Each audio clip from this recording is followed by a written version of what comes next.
End of chapter 7. We're going on to chapter 8. Did we have new tips? Let's see. I think we did. I don't remember. Did we read the scrapbooks? I don't think we did. Actually, new tips. There we go. Okay, cool.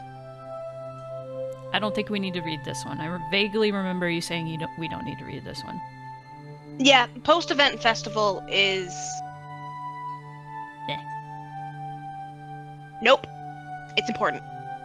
This is? Post-event festival, yes. Let's also read the scrapbooks. They're named a little differently in the thing that I'm going off of. I figured that. It's a different translation, but it's the same thing. Yeah. Yeah. Oh, let me actually get rid of the media share thing. Goodbye. Disappear! Go away! Okay. Actually, let me go back to Zoom because I want to be able to zoom in. Yay! Watanagashi. You should watch that movie because it's really good. The Rise of Watanagashi is performed during a village festival every June, even now. But reading back to its origins turns up a seriously sanguine ceremony. Sanguine's a good word. I love that word. Are you enjoying a little sacrifice? Me? Yeah. Why? Why you ask? I hear some rustling. Oh, I was just kind of wrapping up my chocolate bar wrapper. Yeah, so that I can dispose of it later. Yeah. Originally, Watanagashi would happen at certain intervals, and after receiving Oyashiro-sama's trust, they chose a sacrifice. Then, the entire village would kidnap, demon away, the person and ceremonially dissect and devour them in a feast. The rules that determine the intervals are shrouded in mystery. This is because the ceremonies occurred extremely irregularly. There's a theory that it was determined based on astrological fortune-telling, but it isn't too convincing. The residents of ancient Onigafuchi village firmly believed that they were half-man, half-demon transcendents, and that they were more valuable than humans were, and they forced people within and without to accept that. Perhaps the act of kidnapping and eating people was done to prove that they were higher up on the food chain. This is just a hypothesis, but maybe the rite of Watanagashi was a political event for the purpose of being an outlet for, or outright diverting the attention of, the villagers of the isolated Onigafuchi village. In case any of their compliance or dissatisfactions grew serious. If that was the main reason these ceremonies were held, then it's easy to explain how erratic they were. Interesting. Fascinating. And I don't remember if we went over this last time, but we did kind of deduce that these are Takano's notes. Yes. Yes, we did. Yeah. Takano. Taka notes. Taka notes. The alleged importance of the implements. I can't find anything that gives a concrete description on what the ritual implements were like. I should be reading it in her voice, I guess, but nah, it's just her notes. Hello, Buzzy. It's fine. Read it normally. Save her voice. Yeah, I'll save her voice. They were, however, real, and there definitely existed a multitude of different kinds. One source states that the implements used in the Watanagashi rite alone numbered 200. The obvious question, then, is why they required such a myriad of them. The rite of Watanagashi was to kidnap people through the demoning away, dissect them, and eat them. I believe the tools were for dissection and restraining, but 200 of them is far too many. Make them into soup. Generally, tools evolve in such a way as to reach a solution for a certain problem. Once you've reached the ultimate goal, that is, attained a certain level of efficiency, the tool's evolution normally stops there. Regardless, why would they have created so many different kinds? One of the cultural elements responsible for diversification over time is that of entertainment. Tools used for entertainment would evolve over time and branch out. Unlike normal tools, reaching the ultimate goal would be more of a dead end, and in searching for the next goal, they would split into many different subtypes. So then, perhaps it's not a stretch to suggest that these 200 plus implements had some entertainment value. This is just a hypothesis, of course. But maybe the human dissection process was viewed as a type of entertainment. The three families of old would develop one new implement, dissection tool, after another, and each was varied, novel, and attracted spectators to keep them from growing bored. Three families of old. Could that be Hojo, Furude, and Sonozaki? Possibly. Possibly. It's not Possibly. unimaginable. All of them have to be enshrined within that storehouse. There isn't much longer until the night of the Watanagashi. Though its original intent has been lost, I will reveal the secrets of the traditional ceremonial night within the ritual storehouse. I can't restrain my excitement. Watanagashi cannot come soon enough. I think it's fair to make the assumption that at the very least the Furudes definitely are one of those families. Oh, yeah. Because that's the Furude storehouse. Yes, absolutely. I won't confirm the others, though. Yeah, Sonozakis are like fucking Yakuza. So, this follows up on some tips that we didn't read, which is basically just Officer Tasty and his police gearing up for the Watanagashi festival. Gotcha. And possibly finding bodies and such. Okay. Oh, right. Okay. So I imagine Tasty is in here. Yeah, somewhere. Late that night, tensions in the police station were strained. In the silence, many of the staff members' eyes shifted back and forth between the clock and their telephones, counting the seconds in that stifled atmosphere. Kumagaya-kun burst in with a young guy trailing behind him. I'll be Kumagai, and you can be Oishi. Oishi-san, I've got the autopsy results. The court physician just got here. I'm ready to go, sir. I'll head straight for the burned body's location. Kuma-chan, things have gotten a bit complicated. They appear to be having a very difficult time determining who the victim is. Could they have been dismembered? Nope. Cooked to a nice light brown. Yummy! He spoke in sportive tones, but the meaning behind his words was heavy. The staff gave a collective sigh. All the way? Head to toe? Completely blackened, it seems. Bro, you said Probably lightly... smells terrible, too. You said lightly browned, and now you're saying blackened! You're lying to me. You're changing the story. Anyway. What a shame it is to be Gifu-san. Cooked with no possessions and discarded outside the prefecture. Cooked just like I was the other day in Lethal Company. That's so true. I can't stop thinking about it. I'm sorry. The two of us in our off time are playing the beta content for Lethal Company, and there's a new monster that puts you on fire. There's a new monster that cooked me. It was scary. I was scared. Anyway, at worst, it would have taken a week for the body to be identified. The fact that they'd sniffed it out tonight was huge. Komiyama-kun and a few others are performing a thorough night raid on the dentist in Okinomiya. All we can do is hope a tooth matches some medical records. Sorry. Could someone buy me 2 or so boxes of strong cigarettes? The young guy answered in affirmation and darted out into the hallway. We did an excellent job finding it this year. Could be that the people who disappeared in past years were scattered outside the prefecture like this too. Then why not bury them or sink them into the Sea of Japan or Lake Biwa or something like that? Why though? Hasn't the pattern so far been one person dies and another disappears? I wish Space were here because I know that I'd see him appearing in chat about Biwa's plug. which is an in-joke from when we played Okami. God. Kuma-chan, the corpse was inside an oil drum, unrestrained and cooked. They probably burned them after strangling them. They knew it would be found. So what you mean is, from the beginning, they didn't want a person to disappear this year? Not so much that as they just aren't related. The person didn't disappear. In fact, whoever did it seemed to have wanted to make a show of it. You mean, it could be a warning? He folded his arms and then heaved a long and heavy sigh. That might have been the case had it happened in town. This is just a slight pet peeve of mine with visual novels, as somebody who has made visual novels. I hate when the narration says they folded their arms and they don't. And the sprite does not reflect that. Ah! No. Anyway. Same. I get it. If they'd messed up, taking the victim far away and burning them alive wouldn't have been noticed. If they meant it as a warning, they should have done it closer to Hinamizawa. They wanted to emphasize the fact that they'd killed the victim, but instead of doing it somewhere for dramatic effect, they did it outside the prefecture. Did they want to emphasize it or hide it? Boy, I do wonder what Oyashiro-sama is up to this year.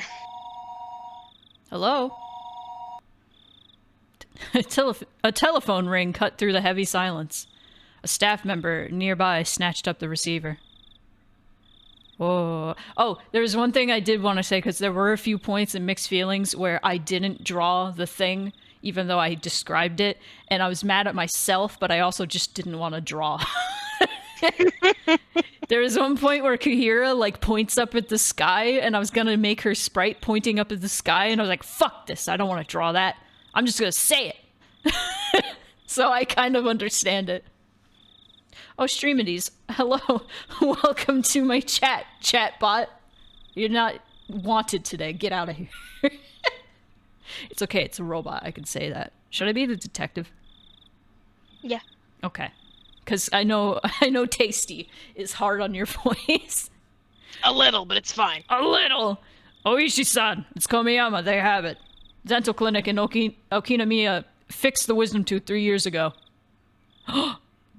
What about the records? Complete with x-rays. Well, I feel bad for waking up the dentist before dawn. Kuma-chan, get out there as soon as you can get the records for Komiyama-kun. Will do. Oh, it's the chief. Thank you for coming out at this hour. Oh, so many guys. So many guys. Oh my god. I'll take this guy, I guess. Take this guy. Oishi-san, my apologies for my lateness. What's the situation? Well, it's just getting good, you see. We're all getting fired up. Wow. Wow. Wow. Whoa. Whoa. Like Crash Bandicoot would say, whoa. Whoa. Whoa. Hey, rare frogs. And then his funny friend would say something along the lines of Umdle. Ba-dum-boom. Am I wrong? You tell me I'm wrong? Yeah. No, you're not. No, I'm not. Let's go. Space is here. Hi! Oh my god, hi! Oh my Twirls my hair. god. Wow. I let out a great big yawn. It was like morning had arrived just as I got to sleep. Oh god, I feel that. As Mom set up breakfast, she gave me a pained smile. What's the matter, Keiichi? What time did you go to sleep last night? Well, I wanted to go to sleep at midnight, but I had some trouble with that. You were probably all worked up from the festival. No, that's not it. Crunch, crunch! I crunched down hard on the pickled radish to hide my embarrassment. After all that happened yesterday and our discussion about the sound Shion heard, that banging noise like a child far away jumping up and down on a wooden floor, the story wouldn't get out of my head, so I had trouble sleeping. It was a long night, and I kept jumping at the slight sounds of faraway tree branches, which should have been either unhearable or too insignificant to notice. When I woke up to the morning sunlight and birds chirping, it made me feel pretty ashamed about it, but I felt far from refreshed this morning. Keiichi-kun, good morning! Huh? Keiichi-kun, your eyes are all red. Why is that? Why? Oh, hey, good morning. I didn't get much sleep last night, so I'm sleep deprived today. Hey, redacted. The festival yesterday was a lot of fun. Rena's excitement took a long time to go to sleep, so I took a long time to go to sleep too. To sleep. In Rena's case, her excitement seemed to still be wide awake. They should have this kind of festival more often. So we can have lots of fun together again. Oh. How? Oh. Yeah. Rena talking about the festival yesterday made me remember everything I had nearly forgotten from last night. We had fun before we went into the shed of death. The inside of the ritual storehouse had been so utterly different from the relaxed, bright, everyday life of Hinamizawa. All those stories that Takano-san told me, too. The mysterious incidents that occurred on the day of the Watanagashi festival every year. The strange incidents where one person would die and one would disappear. The old stories of Hinamizawa flickering like a candle behind them. The numerous and horrifying traditions of Onigafuchi village. The villagers with demon blood in them. The terrible cannibalistic feasts. The poor sacrifices kidnapped from human villages, victims of the Onikakushi. To quell the rage of Oyashiro-sama, the ritual involving living sacrifices. There are also many, many others. There were so many stories that just remembering them put me in a foul mood. Most of them weren't fiction either. They were true. We didn't need to fear them just because they were real, though. Since it all happened so long ago. Such a very long time ago. Where's Michan? She's late. Huh? Before I realized it, we had arrived at the place where we'd usually meet with Mion. Probably because I was so lost in thought. We agreed that if she isn't here by now, we can just go on ahead, right? Should we? Mion being late wasn't too rare an occurrence, but today she was unusually late. A few of the ominous tales from the night before came back to life in my mind again.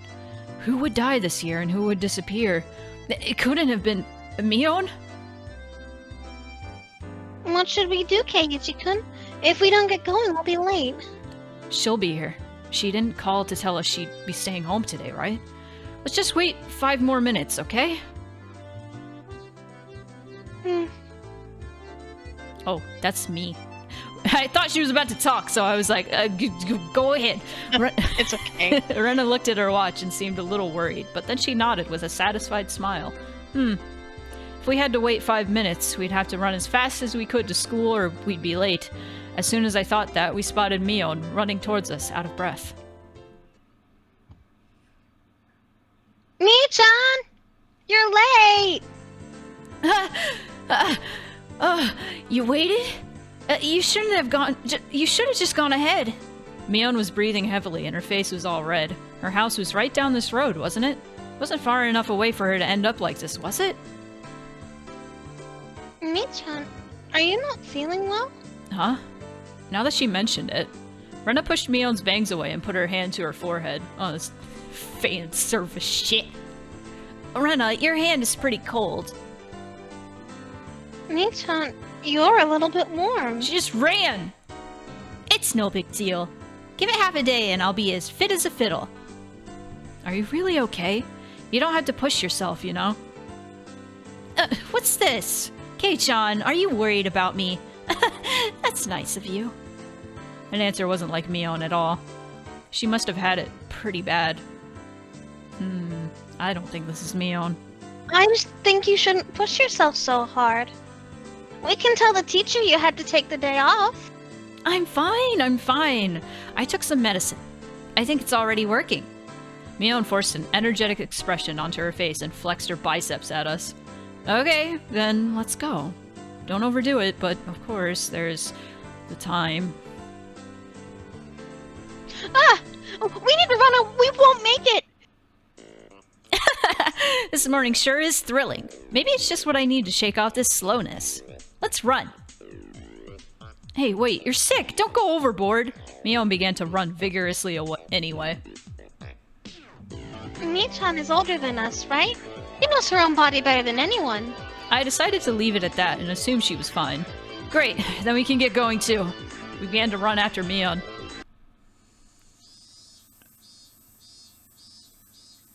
I like the intense music started up and before it could really get into it, the cicadas cut them off. The school looked the same as always. The hours passed listlessly and my lack of sleep took its toll. If there was a sport where people competed by sleeping, I'd be world champion right now. The trick to overcoming this sort of dangerous situation was to hold your pencil upside down. Why, you ask? So you don't draw strange patterns all over your notes while half asleep. If you were holding your pencil upside down, then that wouldn't happen, wouldn't it? Would it?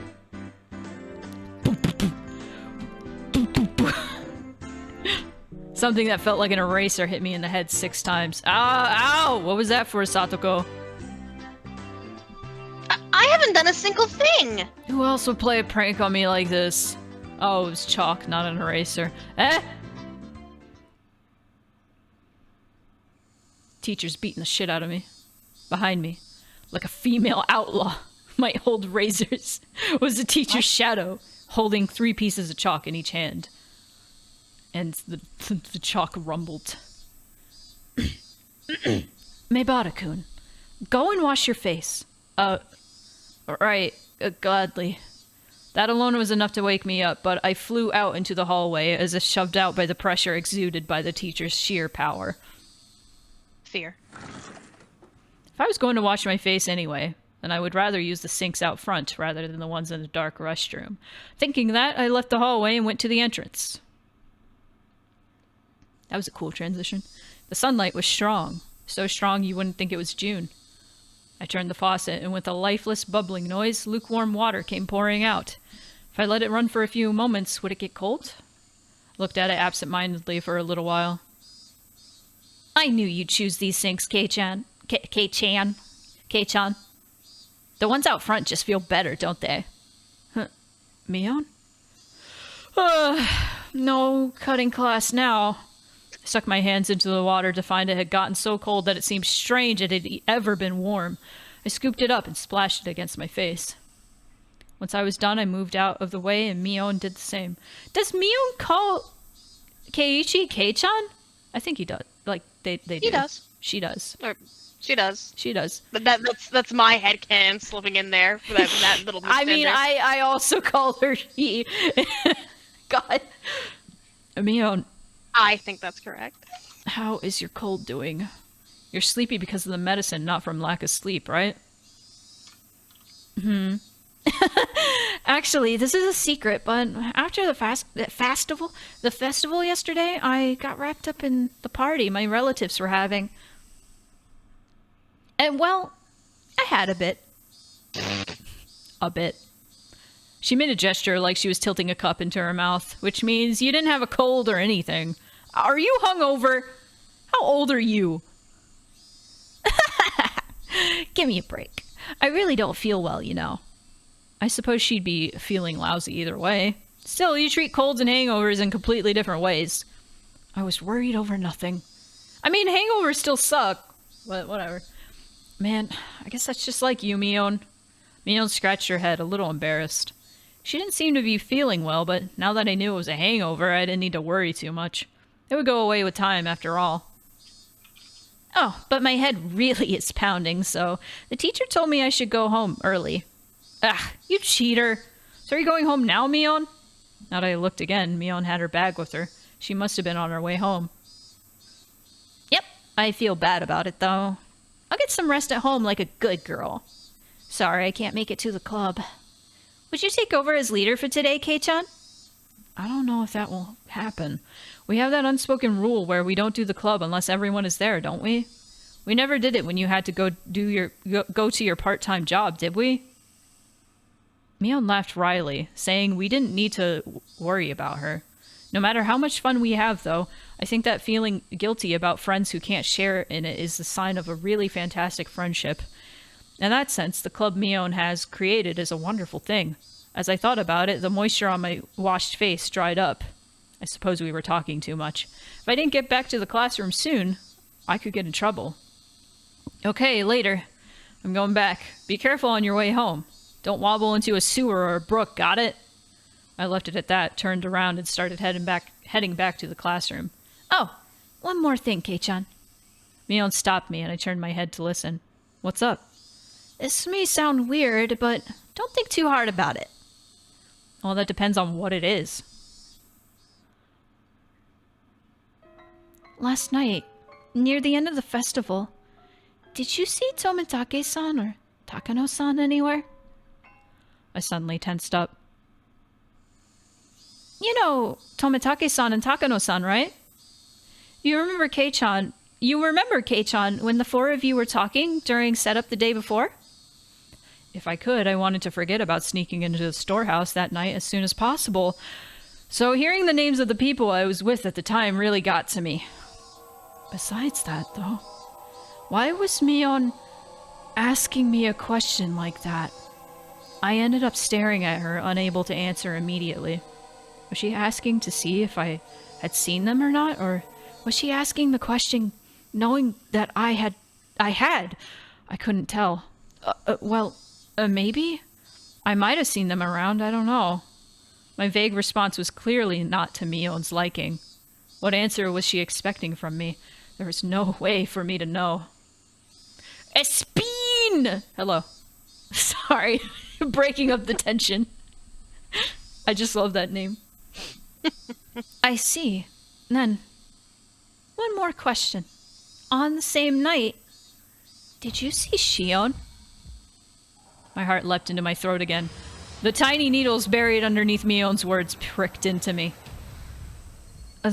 Did you ask me that yesterday? I think I told you that I wasn't sure if I had or not. Did you? I guess I just thought I'd get a different answer if I asked you again. I suddenly noticed something in Mion's eyes. Something indescribable. OST, new BGM. I didn't want that. Excuse me? What just happened? I just wanted to change my facial expression. Oh god, is that a hotkey? Yeah. Mod menu, hotkey F10. It's over on the far left. Oh, wait. Oh, over here? If you went into, like, the settings, and then it was on the far left. This one? Yeah. Audio.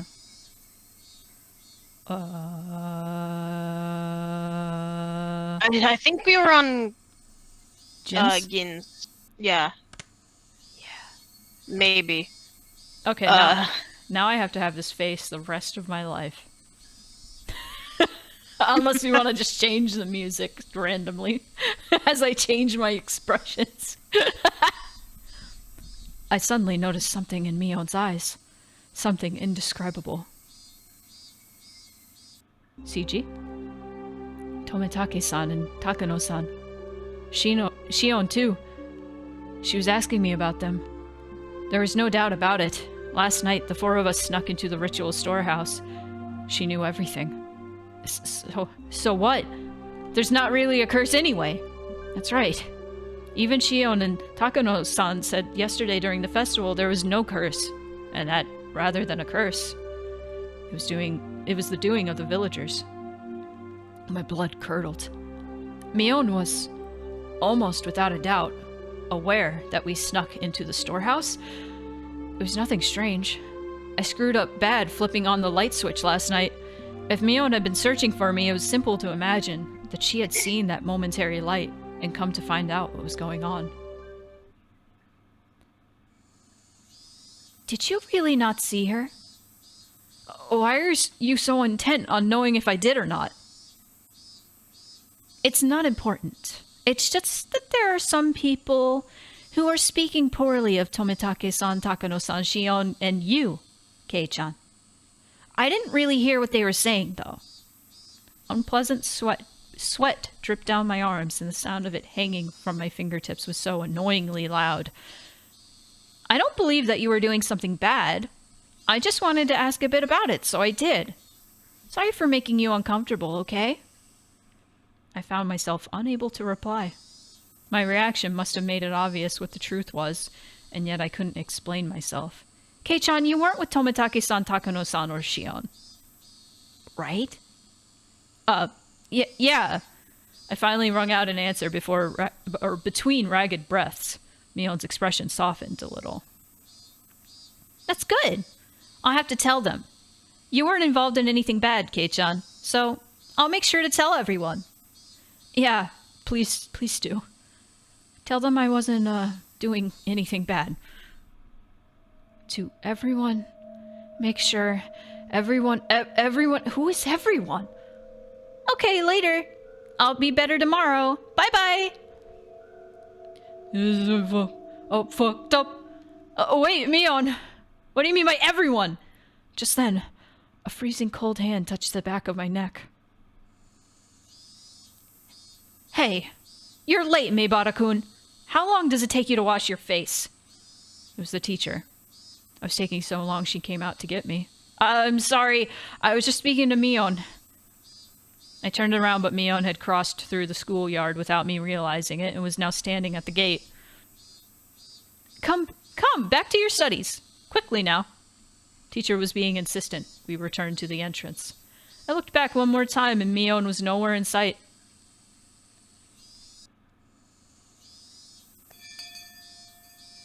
I wonder if I can, like, pause and then change my expression. Give me a second.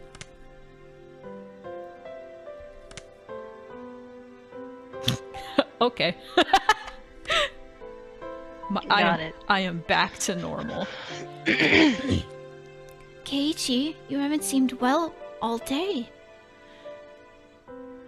It's clearly because he had far too much fun yesterday. I don't want to be told that by the one who got lost. Your face was all red and you were nearly crying.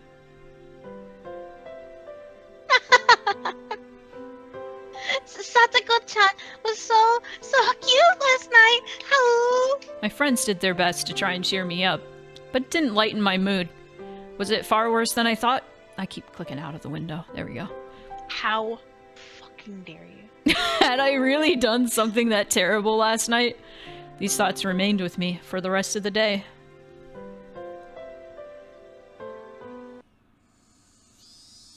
Bye, Keiichi-kun. I'll see you tomorrow. By the time I realized it, I was in front of my own house. Nichan had a cold, right? Could you have a cold too, Keiichi-kun? Could you? Huh? I'm fine. I may look scrawny, but I've never missed school because of a cold.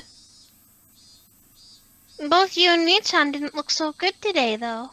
Thanks for worrying about me. I'm fine. Idiots don't catch cold, remember? It's not true. Rena smiled, then waved to me and left. I'm too dumb to catch a cold. Hoo boy! With my shoulders bobbing up and down from breathing heavily, I entered the house. As soon as I got back in, Mom called out to me. What? Keiichi? I'm sorry, but could you go to the library and return a few books for me? Huh? I don't feel like it. Your dad and I have to wait inside the house for a phone call right now, so we can't leave. I need to return them today. Could you please do it? Okay, Mom. Yeah. I have to do a Jad's dob. Jad's dob. No point in arguing if they bring that up. I guess so, but I don't know where the library is. Oh, you don't? It's a little bit past Okinomiya Station. Just then the phone rang. My parents' faces immediately turned grim. Uh-oh. Mom snatched up the receiver. Hello? My Abara speak... I'm sorry? Yes, he's right here. Then she thrust the receiver at my face. It's for you, Keiichi. Don't take too long, okay? I tried to ask who it was from, but asking the person on the phone directly would be faster. Hello? This is Sonozaki. Well, the younger one. Hello? Do you have time to talk right now? It was Shion. The older sister had a hangover today, but the younger made no reference to it. Shion? I thought you'd be sleeping in today with a hangover, same as Mion. What? Mion had a hangover? That's so like her. She laughed warmly, but Mom glared at me, silently telling me to finish up. Oh, sorry. My parents are waiting for an important call, so I can't talk for long. What do you need? There's something I wanted to talk about, but if we can't talk long, I guess that's that. She sounded a little disappointed. What would Shion want to talk to me about? Now I was interested. Then how about we meet in person? If you could show me where the library is too, that would be great. You mean the public library near the station? Yeah, that's fine.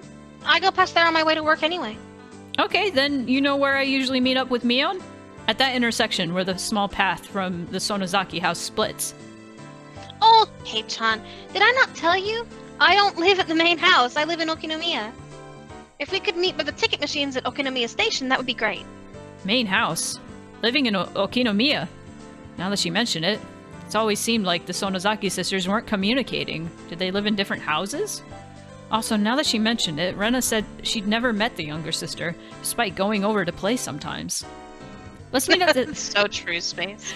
Time for another game of how will Shion find a way to make Mion's life worse, yeah.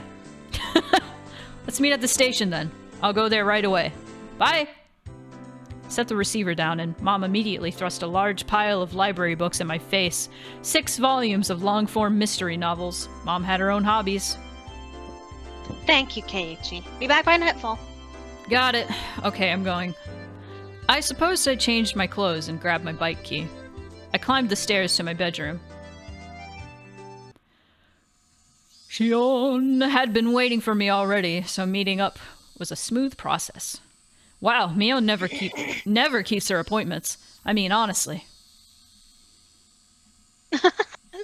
Making my sister the standard for everything will get you in trouble. I was about to say, that's like really like rude to compare them all the time. I know they look the same, but come on. Shion seemed a little unsteady too. She was drinking with Mio last night, wasn't she? You didn't get any sleep last night either, did you? Don't try and hide it. You definitely went home from school early. Oh, too bad. I've been at home all day in the first place. I'm smarter than Mion, after all. Hey, I don't think you could call playing hooky smarter. Sure you can. You should finish your errand first. We don't have that much time. We're going to the library, right? Yeah, thanks. My mom had to return some books by today. Is the library far? No, it's really close by. As she said that, we spotted the signboard for the library almost immediately. If it was this easy to find, then I guess I didn't need Shion to show me where it was after all. We rode around a bend, and the building was right there. Shishibone Public Library. We lived in the country, so I hadn't expected too much, but it was pretty big. That's nice. I love how they did this... the fucking bush. Look at the stippling. I'm sorry. I'm so glad that you're pointing out small things like that, because I've been wanting to talk about the previous screen for like ever. Yeah. But I felt silly. I really like the way that they did the crack in the ground. I felt like it's such a nice detail. Man, I wish I could go back, but I can only look at the text log. It's okay. We can look at it later. The first floor was actually a government office, so the library was only on the second floor, but it still looked large enough to fit a decent collection of books. It's like that in my town, too. The library and the government office share a building. Yeah, I think that's pretty common. We passed through the automatic doors and were greeted by the cool breeze of an air curtain. The cicadas had been loud outside, but it was quiet inside the library. I like that caterpillar on the wall. Oh, He's so happy. he's so ready to go. Oh man, I'm trying to read that that mailbox up there. Like, you can see my cursor. Yeah, I see it. I have no idea. I'm trying to... There's this way I remember these two characters that look like H's, and they're you and me, but I always get them confused. And the reason I remember them and associate them with H, because I'm like, my name starts with H, my actual name. It does. And I'm like, it's me! That's so cute, though. I think that might be oh. Listen, Himble, it's funny! The air conditioning inside was keeping the temperature at an ideal level for the books, which had that mildewy smell unique to old paper. Listen, the way I remember he is, like, funnier, because he is like an L, but, like, on its side, and I'm just imagining, like, an L falling over and going, heh! This is how I remember things, so my brain works in a really weird way. No, I was trying to, like, do some Japanese reading to, like, Duolingo, like, a couple years ago, and this is exactly how I remembered it, too. I remembered... like, stuff like that. Yeah, I remembered the katakana for ho, because it looks like a cross, and I would think, like, Jesus Christ is a ho. It's awful. I'm sorry. I guess every library is basically the same. There was one difference. It was that people studying for tests weren't taking up all the seats. I was one of those people, but now that seemed like a distant memory. Hello, I have books I'd like to return. The librarian went through the process of checking them in and then returned my mom's library card. Shion was going around the bookshelves with a deeply interested look on her face, like she wasn't the type who went to libraries very often. Remember the feet commercial? God damn it, Himbo. Excuse the fuck me? I don't know if you were here for that discussion, but there was one stream where we were talking about a Super Bowl ad. That was like, hey guys, remember how much a freak for feet that Jesus was? And I was like, what are you guys talking about? And then Himbo sent me this commercial, and that's kind of basically what it was. It was just it was a montage of these like honestly pretty beautiful pictures of like two people, like one person like washing the other's feet. And then it was like, Jesus didn't hate, he washed feet. And that was it. Great ad. Great ad. Thank you. Or it was like a PSA or whatever. I get what they were saying, but it was still funny. But yeah, and also very ham-fisted. Yeah, I don't know. I thought it got its message across, but it was just so fucking funny to me. Anyway, tangent over. Sorry for the wait. I'm all done. Libraries sure are nice and cool, aren't they? I want to work in a library one day. Don't know whether to call that boring or dependable. It's a pretty small dream compared to your sister. Mion would definitely want to be a hardworking employee for an international trading company or some other crazy job that involved her running all around the world. Compared to that, what Shion said is pretty heartwarming. Well, we need to keep our differences dear to us. We're not copies, we're two different people called Shion and Mion. Yeah, Keiichi, stop it! Twins have a lot to think about, huh? Still, it sounds like fun. I don't have any brothers, so there's just me and my parents at my house. It can get a little uncomfortable. It's the same for me. I don't live with Mion after all. Oh right, she said something like that, didn't she? I completely forgot. Why though? Sisters living apart is unusual. We were getting tired of talking while we were walking. We ended up going to the lounge area, which was vacant, and continuing the conversation. Yes. Mion lives at the main house and I live in Okinomiya. What do you mean by main house? You make it sound like you're nobility. It's just the main house. The Sonozaki family's main house. Mion's the successor, so she lives with Nana and apparently studies all sorts of things in preparation to be the head of the family. Mion, the head of the family? Kind of fit her personality, but kind of didn't, too. Kate-chan, you just moved here, right? This will sound like I'm boasting, but we at the Sonozaki family are kind of personages around here. Huh? Seriously? The word personage didn't really match the extremely sociable air that Mion and Shion gave off. From what Shion explained, the Sonozaki family goes way back to the beginnings of Hinamizawa. After the war, they had a bunch of successful ventures and extended their influence to a wide area. The Sonozaki house is a foundation under which the entire family cooperates. Though the current family head, Grandma, was the one who built it. The entire family would provide backup to help one relative with a business venture. They were like a huge living company. This let them avoid tax-related problems and help relatives' ventures succeed, one after another, using large amounts of money. If you ever go for a walk through Okinomiya, pay attention to the signboards and stuff. There's a ton of shops that are managed by members of the Sonozaki family. Now that you mention it. Also, Himble, you are fine. That was a funny tangent. That toy store looks like it was managed by relatives as well. And also, I'm the one who brought up Jesus as a hoe. Does that mean your relatives operate Angel Mort too? Even what few shops I was familiar with were involved with the Sonozaki family. It was definitely surprising. The family is partially strong in finance and particularly strong in finance and real estate. Even a lot of the members of the Chamber of Commerce and Industry either have the last name Sonozaki or are their relatives. There are Sonozakis at the city council and the prefectural assembly too, since they have the Okinomiya area giving them strong electoral support. Wait a minute. This is all escalating pretty quickly.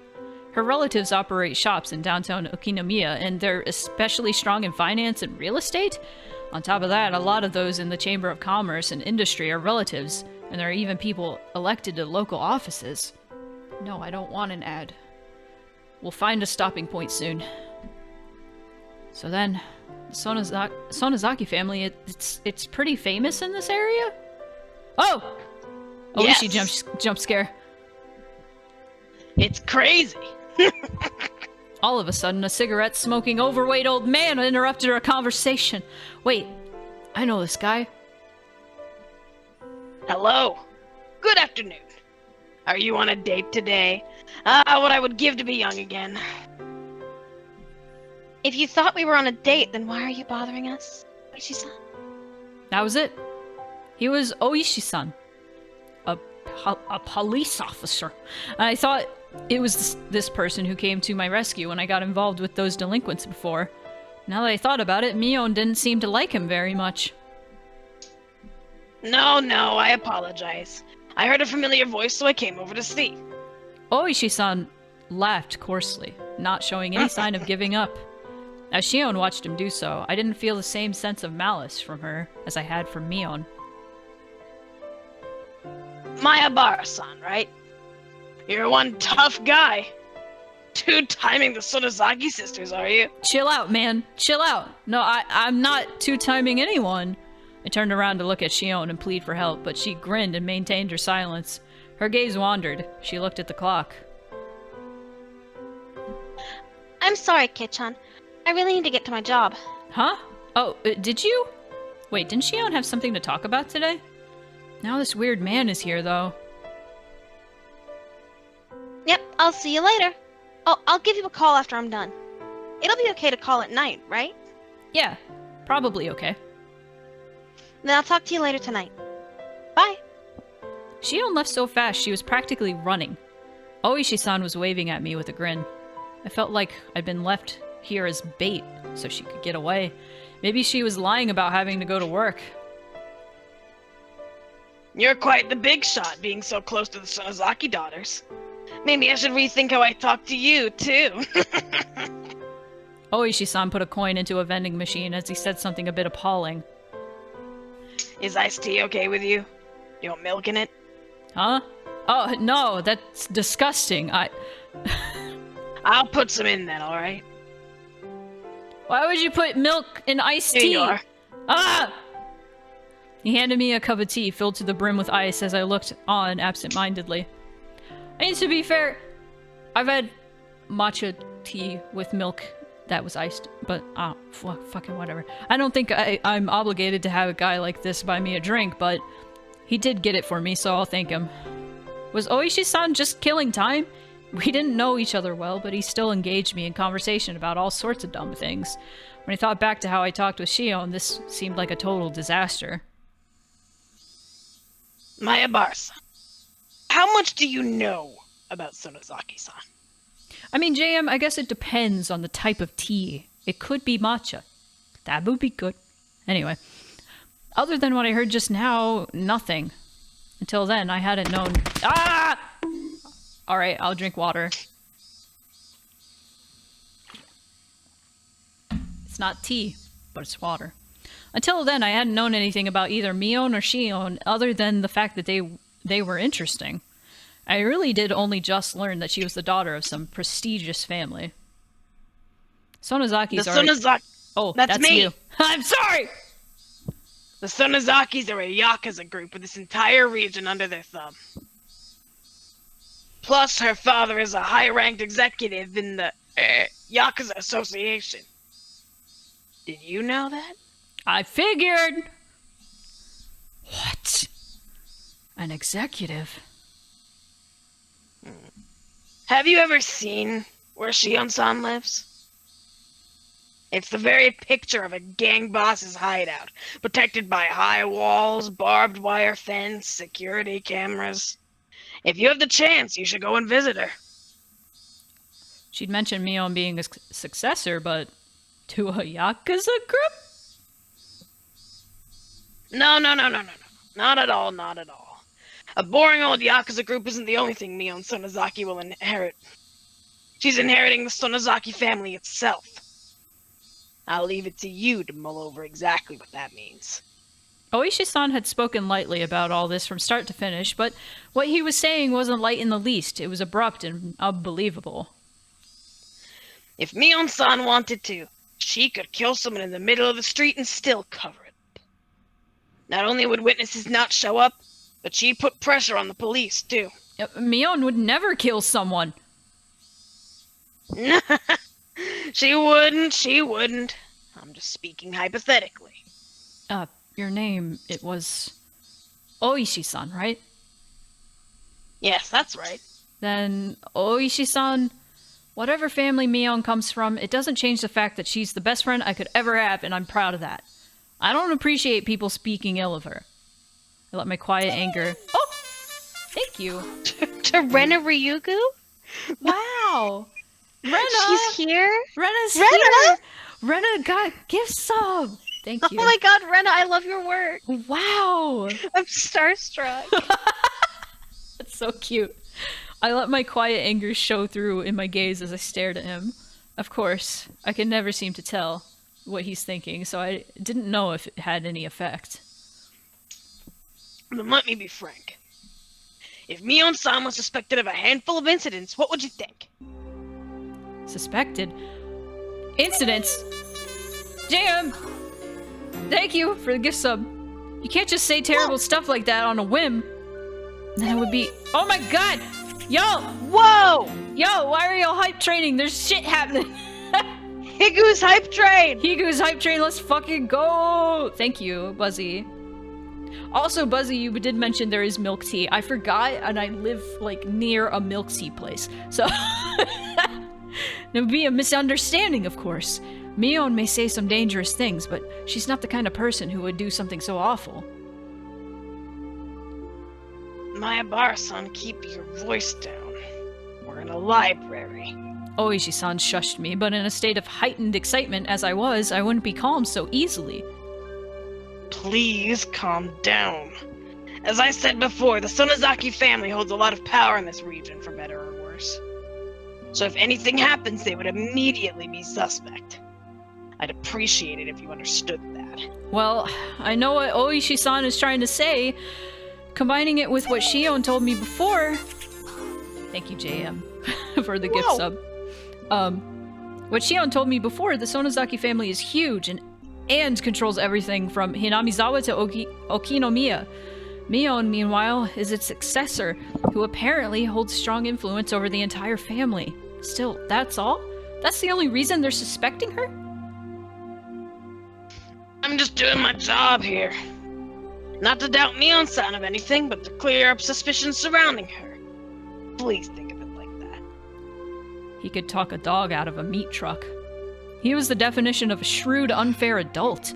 At this point, I began to think that it was no coincidence I'd met him. Oishi-san, do you need something from me? Yes, I do. Keiichi Mayabara-san.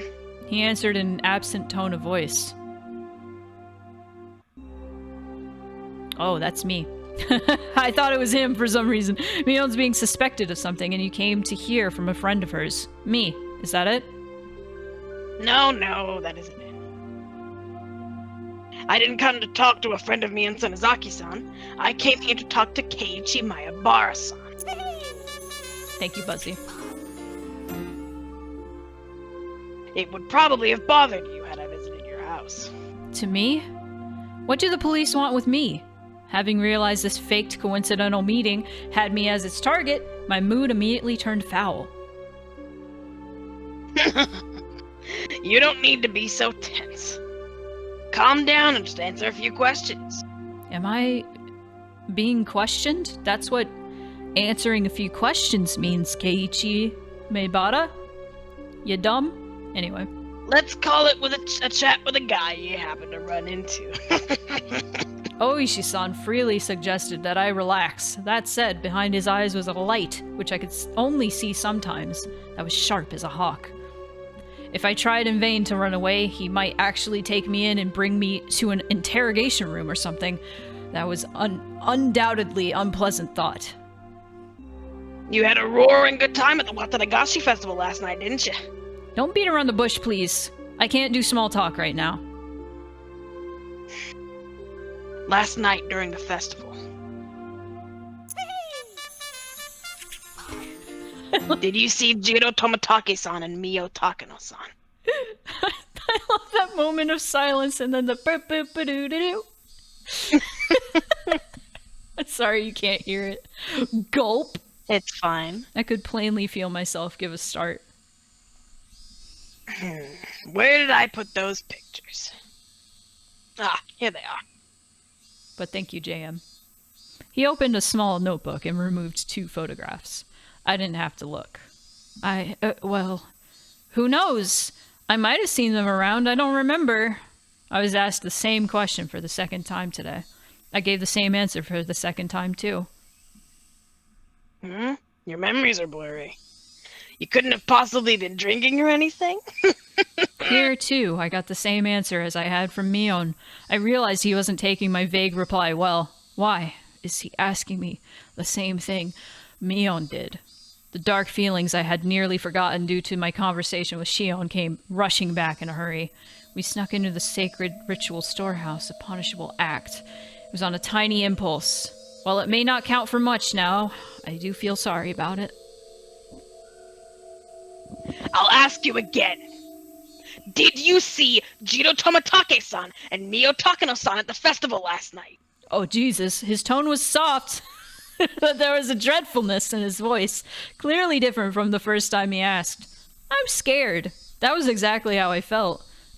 Even if you repeat the question, my answer won't change. I don't really remember. There wasn't any better answer I could give him. I didn't have the balls to say I didn't see them, nor the courage to admit I had. I see. I just thought that maybe I'd get a different answer if I asked a second time. I'm too scared to look Oishi-san in the eyes. I'll change the question. Come, Mayabara-san. Relax, relax. Oishi-san grabbed my shoulders and squeezed them as if trying to give me a massage. It mostly just hurt, though. Still, why would he ask the same things as Mion? If he's asking the same things, then the next question must be... On the same night of the festival, did you see Shion Sonozaki-san?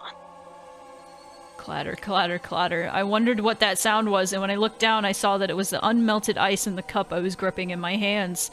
My hands were trembling, rocking the ice back and forth. Realizing that, I hastily put the remaining ice in my mouth and crunched down on it. Oh! The hype train success. Thank you all so much. Sorry, I may have seen her, but, well, you know, she looks just like Mion. I might have just mistaken the two. But that can't be! Suddenly, Oishi-san grabbed both my shoulders and hunched down to give me a level stare. This must be what it's like to be a deer in the headlights. I want to look away, but I can't. This is the first time I've experienced such a piercing stare. Mion-san and Shion-san wear completely different clothing. You wouldn't mistake the two so easily, I would think. Mayabara-san. His voice was harsh. Harsh, the same as when Mion said it. I could feel my heartbeat quickening. When I realized he could feel it through my hands on my shoulders, through the hands on my shoulders, I got even more scared. Why are Mion and Oishi-san both asking about last night? Was sneaking into that storehouse so bad. I shouldn't have let Takano-san talk me into it. Tomitake-san casually said to check it out too, so even Shion. If she hadn't encouraged me... No. I understood. I was the one most at fault here. I shouldn't have let my curiosity get the better of me. I shouldn't have gone into the forbidden storehouse. Oh, another guy. Oh, Kuma guy! Oishi-san. I think that's our cue to get out of here. A young man wearing a suit came into the lounge. From the way he held himself, I knew immediately that he was Oishi-san's subordinate. So it is. Closing time already? I hadn't realized it until he said something. The jingle and announcement telling patrons the library had closed and had started playing without me realizing it. I was so irritated, so overwhelmed that I couldn't even hear it. Well then, Mayabara-kun. We're out of time, so allow me to take my leave. I'd like to talk with you more about this at your leisure, when we have more time. This isn't a joke. If I never saw him again, it would be too soon. Oishi-san followed his subordinate and left the lounge behind him. However, he spun back around. Oh, right, my Abara-san. What is it? Those 2 questions I asked you before. You don't remember well enough to answer either of them, correct? Right. Just so you know, you saw them all yesterday. You were walking along, the 4 of you, having quite a pleasant time near the stone steps. I saw you with my own eyes. I caught my breath and my heart seemed like it was about to stop. What a detestable person. He knew, and he was testing me. We'll meet again. Have a good year. Motherfucker. I sat there like a rock, unmoving, until I could no longer hear the clacking sounds of their footsteps. Hey, fuck 12, though. Hey, fuck 12! ACAB. ACAB. I love Oishi as a character. I don't like the police. No. I was on my way back home. The cries of the Higurashi accentuated the already lonely evening. More time had passed than I thought. The orange of the dusky sky was being chased down little by an indigo color approaching from the east. Exhausted from the slow climb towards Hinamizawa, without even noticing, I'd gotten off my bicycle and was pushing it uphill. His name really is Cloud Oak Tasty, by the way. Curaldo. I don't understand any of this. No one had told me to my face that I'd done something wrong. No, in fact, it might have been much easier on me that way. What happened yesterday really was just my curiosity. It really was no more than a quiet prank, no more than having the courage to cross at a red light as long as you did it with other people. The storehouse for ritual implements, hallowed ground, only accessible to the family of the priest. For sure, I'd seen terrifying things that I'd never imagined would be there. Thinking on it now, though, it didn't matter what was stored away inside. It didn't make the wrong I had committed any more right. What the 4 of us did, Mion seemed to know about it. For some reason, even the police were trying to learn what the 4 of us did. Did we do something so bad? Really? It doesn't matter how wrong it was. I did something wrong. It was nothing more than that, and yet I couldn't accept it. I didn't apologize to Mion or Oishi-san. All I did was shield myself with ambiguities. I did something wrong yesterday. I set foot into a forbidden storehouse for a little bit of mischief. I'll forget everything I saw in there. I won't ever do something like that again either. I'm sorry. If I apologize like that, would they forgive me? Suddenly cool evening air left no room for such sentiment. However, as it mercilessly chilled my feet, urging me to head home as soon as possible. In the end, the evening air was correct. If I trudged along such an isolated road, regrets would pile on top of regrets, but nothing would change. Let's go home. I'll go home, go to my room, put on my favorite music or something, and go to bed. That might sound plain and boring, but it's probably the strongest I've felt all day. Hoo boy! Now that I've made a decision, there's no point in dawdling in a place like this. I sat back on my bike. I pushed hard on the pedals. I rapidly advanced forward. I steadily gained speed. The wind was cutting and mercilessly cold, but it actually felt good, as if it were softly punishing me. Fucked up. That sky transition's so good. It's really cool. I have a feeling we're like at the end of this chapter. We have 1 minute until the ad happens. So I don't know if we should take the break now or Take the break now, run the ad now. Worst comes to worst, we hit the end of the chapter and then we just come back with tips. It's fine. I got distracted because I got DMs. I got fucking fan art of my pink bunny girl that used to be a Sylveon, and I'm excited. I'm gonna add that to the fan art thing later. And I'm also gonna undeafen so I can hear Cal. Did you hear what I said on stream? No. I got fan art of my character Addie. You're a character called Addie? Yeah, it's my Sylveon girl that is now a bunny. Oh. I love her. I don't know if you've seen her since she got bunny-fied. I don't think I've seen the bunny. And she looks basically the same. She's just not a Sylveon anymore. She's legally distinct. Legally distinct. I can make porn if I want of her. And Nintendo can't do shit about it. Anyway. Anyway, let's continue. I have a Kit Kat. Give me a break. You gotta...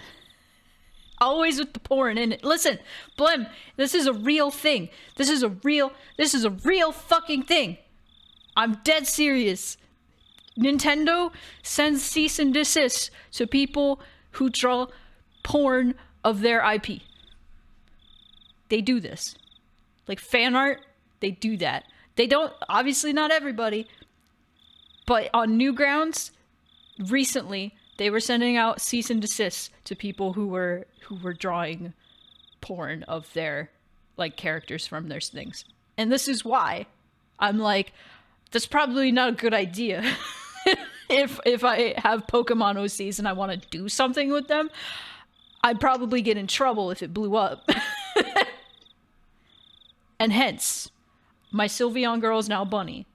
My Toxtricity girl is now a shark that is purple and yellow. And my Flygon girl is now just a dragon girl. The end. Legally distinct, and now porn is free. Anyway. It is par for the course for Nintendo. It kind of sucks that, like, they didn't sue Pal World, but sure, they'll sue fan artists who draw porn. Whatever. I mean, cease and desist, but, you know. Carry on, porn maker, draw them titties. Yeah, you know what? I will. Sorry for my aside about Pokemon porn. Anyway. I get why people are upset about it, but also, yeah, you know, I get it, but also, yeah. What do you mean, the Nintendo? sooner we accept that stuff is gonna happen no matter what anyone says forever, then the sooner that we'll get better tagging systems so that the people who don't want to see it don't have to. Yeah. No, Himble, I 100% get what you're saying, and I 100% get where Nintendo's coming from, but there comes a point with Pokemon Sonas where they are so, like, far apart from Pokemon that it's like, it shouldn't matter. But also, like, yeah, if people are drawing, like, porn of Splatoon or, like, porn of, like, you know, stuff that is targeted toward kids, yeah, that makes sense why they'd want to cut down on that shit. Anyway, fun aside, let's read. Fuck yeah. I didn't eat much dinner before excusing myself early and returning to my bedroom. My mom called me from downstairs. Keiichi, you have a call. It's from Sonozaki-san. Don't trust like that. Sonozaki. Was it Mion? No, it was Shion. I just remembered. She had something she wanted to tell me today. Oishi-san had interrupted us, so she didn't get the chance. Shion had said she'd call tonight. Hello? Is that you, Shion? Hello. We ran into a bit of trouble today, didn't we? She said it so plainly that I got a bit annoyed. She was the one who left me there and ran. Oh, don't say that. I gave you the signal to run away with me, didn't I? You just sat there looking dazed, Kei-chan. I wasn't dazed. All of a sudden you left me there, and after that I had to put up with that Oishi guy for ages. Don't complain to me about it. I can't believe she passed it off like that. She looks just like Mion, and yet inside she's this different. Yeah, people have different... I feel like Keiichi has this revelation daily. Yeah? It's like, dude, yes, twins are two different people. They look the same. And they have a lot of the same, like, genetics. They have the same fucking genes and shit. Yes, but they are different. Anyway, what a fucking idiot. I hate him. I got a little irritated at myself when I realized I was, somewhere in my mind, hoping for the same reaction I would get from Mion, even though she's a different person. Sorry. Next time I'll run away first thing and leave you there. Hey, it's ladies first. Shion laughed refreshingly. When I heard her voice, I realized that she wasn't really that angry or anything. It was just, as she said, the cause of my temper was because it was my own fault for not leaving immediately. I'll stop blaming it on others. Blaming it on others would be... Anyway, you had something to tell me, right? Oh, yeah. I mean, if you already know, then it's not something that bears repeating. Do you already know? Shion lowered her voice suddenly as if she were glancing around.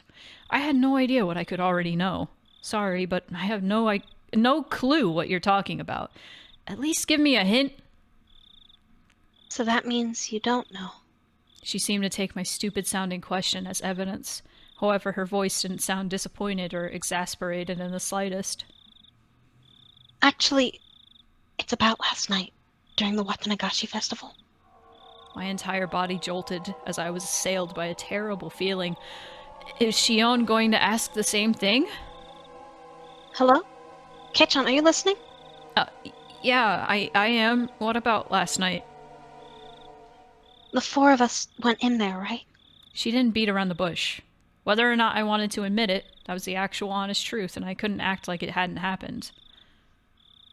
Then, after that, we walked away together, and went our separate ways at near the stone stairs, right? Takano-san and Toмотake-san went to the stream, and you stayed there, Kei-chan. I went over to see some relatives. Yeah. Why do you ask? We won't make any progress if we keep asking each other questions. So let me ask this question first. Okay? You mean, did I see Tomitake-san and Takano-san last night? Huh? Oh, yes. Did you see the two of them after that? I'd be lying if I said I wasn't surprised. This is the third time I'd been asked the question today. Why? Why? What the hell was going on?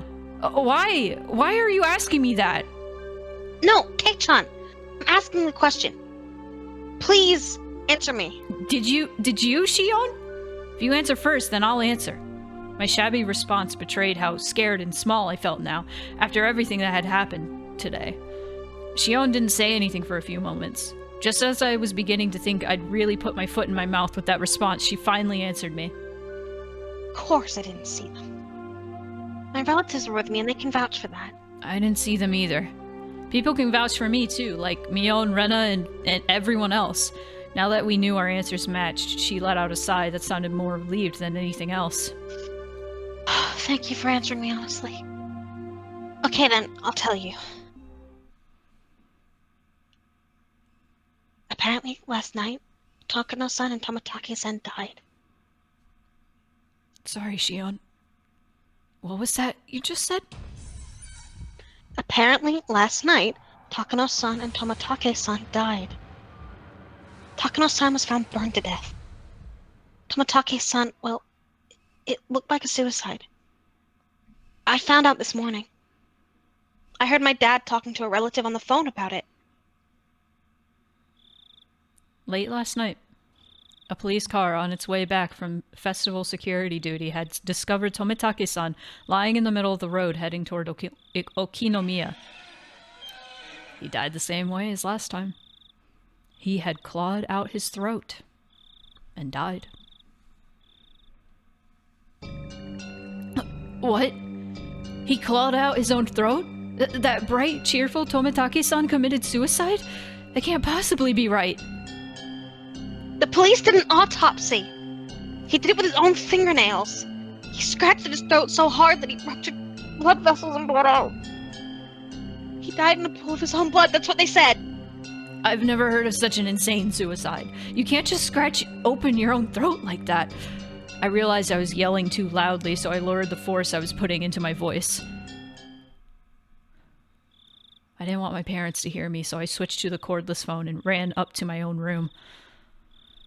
Sorry for yelling. So, was Takano-san... was that a suicide too? In her case, it's a little unclear. Takano-san's body was found in the mountains of Gifu Prefecture. Employees at a rest stop nearby reported to the police late that night that they could see flames in the mountains. The firefighters dispatched there were the first ones to find her. Okay, cool.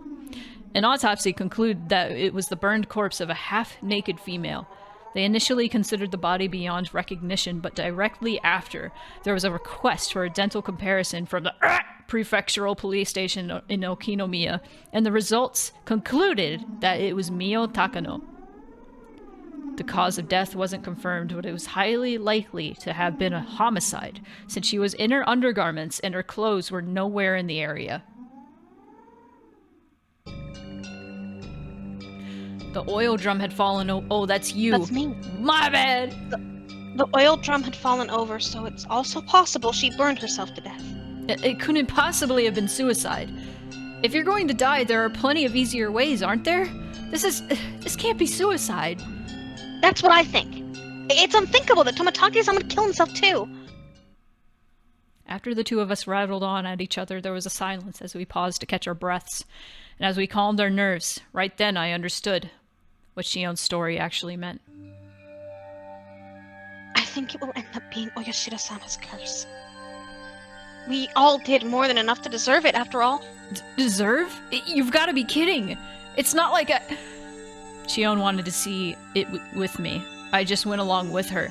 I tried to say that, but I fell silent. Nothing would come of me blaming others. It didn't matter how much everyone else encouraged me. I could have put my foot down. I lost to my own half-assed sense of adventure and agreed to go with them. Yes, it was my fault and no one else's. Gee, I sure hope nobody lied about seeing them last night. Yeah, yup, you got it. Shion, last night when we snuck into the ritual storehouse, did you predict things would turn out this way? Of course not. I mean, I thought it was pretty risky, but I never even dreamed something like this could happen. Shion's words were probably her true feelings. She knew she could get in trouble if we were caught, but that was the thrill of the little adventure. This little adventure. It was the same for me. Besides that, Kei-chan, think about it for a moment. Didn't Oyashiro-sama's curse turn out a little strange this year? It was already plenty strange seeing as how Tomitake-san and Takano-san died like that. Given all that, what could possibly be stranger? I mean that they found 2 corpses. Remember what I said? Every other year, one person would die and one person would disappear. This year is the first time 2 people have been found dead. That may be true, but that's not a huge deal, is it? It is, Kei-chan. Think about it harder. Oh. Thank you for the raid. Thank you. Hang on. Hang on. It's loud. It's loud. I will think. Can you slash shout out Shadow-kun real quick? Thank you so much for the raid. What were you up to? We are in the midst of an intense scene, so excuse us as we continue to read it. But thank you so much. But it sounds like there's like 11 other people on the line right now, Keiichi. Oh god. Oh god. I'm sorry, Shion. There's a lot of people here now. Oh god. Party Mayabara household. Suddenly just 11 people show up behind Keiichi, and he's like, God, Shion, help! But welcome everybody. This is Higurashi, chapter 2. We're a ways in. 2 people we just found out died. Yay! Died horribly. Horribly. Terrible ways. Horrible, terrible deaths, and we're just now finding out about it. So, oh boy, I hope you're in for a treat. All right, if you want to finish reading your line of Shion. It is, Kei-chan. Think about it harder. Listen, if 2 people died because of Oyashiro-sama's curse, then in order to quell Oyashiro-sama's anger, 2 people would need to be sacrificed. Uh-oh. Is that how it works? So what? Tomitake-san and Takano-san died, so now 2 people are going to go missing this year? I don't understand why, but when I said that, I felt my spine freeze. I don't think anyone's been confirmed missing yet. I think that those 2 people have yet to disappear. Shit. Shion, like me, was obviously getting the same feeling crawling down her back. 2 people have yet to disappear? Shion didn't answer. I couldn't say any more than that either. A chill crept in through my clothes and tried to wrap into a fist around my heart. Cold hands feeling about on my chest. Neither of us could say anything. Tomitake-san opened the lock and he died. Takano-san exposed the ritual storehouse and she died. If 2 more people were to be sacrificed... Uh-oh. And they would be none other than the ones who entered with them. None other than us. No, this has got to be a joke. I wanted so much for her to pass this off as a joke, even now. That, though, was such an incredibly difficult and selfish request. If Tomitake-san and Takano-san had died in a common way like a car accident, I could tell myself it was a coincidence. Instead, he clawed out his own throat, and she burned to death, drowned in oil in the mountains. The two deaths were so out of the ordinary that I couldn't possibly dismiss it as mere coincidence. It was as if, in exchange for sneaking into the ritual storehouse, there must be someone punishing us. Some sort of cruel will working behind the scenes. Even so, I still didn't want to accept that terrifying truth. If I did, then I would have to acknowledge that a horrible crisis was growing near for Shion and I. That's why I argued against it. I argued knowing I was running away. In the first place, it's not even in the newspaper, is it? Such a monstrous incident would be all over the newspapers and television. Magazine writers would flood the village too, think it'd make for an interesting story. Of course it's not getting reported by the media. That's how it was in the past, too. When the incidents occurred for the third year in a row, there were some third-rate magazines that sniffed out the story and ran issues full of gossip columns about Hinamizawa. Fearing that the region would develop a negative stigma, they negotiated with the prefecture and the police. Since last year, it became a big conspiracy, where no information about the incidents was allowed to be leaked to the media. I hear the elders and the top brass from the Sonozaki family. Why did I say it like that? Family. Put all the pressure they could on the police. This is the thing with like saying like a Japanese word with Japanese pronunciation and then immediately saying an English word with English pronunciation after. Yeah. It'll fuck up your pronunciation sometimes. It keeps happening with me too. Then you mean their deaths are going to be dealt with in total secrecy? That's how it is. Of course, the police are investigating it. That's being performed in secret too, though, so I hear the investigation itself is very restricted in what he can and can't do. You could essentially say they're interfering with the police investigation. This story was unbelievable. People died, and yet they don't publicize it and deal with everything in secret. If we break it down further, it means that no matter who dies on the night of Watanagashi, it won't go public. That's the biggest pile of bullshit I've ever heard. Kei-chan, before I said how the villagers could be the ones carrying out Oyashiro-sama's curse. That's what I mean.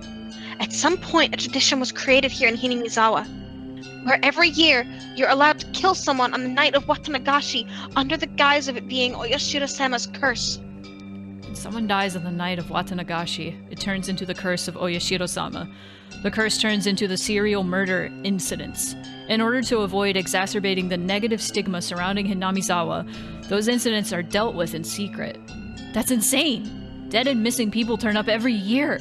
However bad the stigma gets, the police have to draw the line somewhere, don't they? You could say the incidents happening every year is mysterious, but the police can get the job done when they need to. After all, the incidents always get resolved individually. It doesn't end up being a string of incidents, you know? It just so happens that something unfortunate happens on the night of Watanagashi every year. That's all it turns into. Most of the criminals responsible for the original dismemberment were arrested.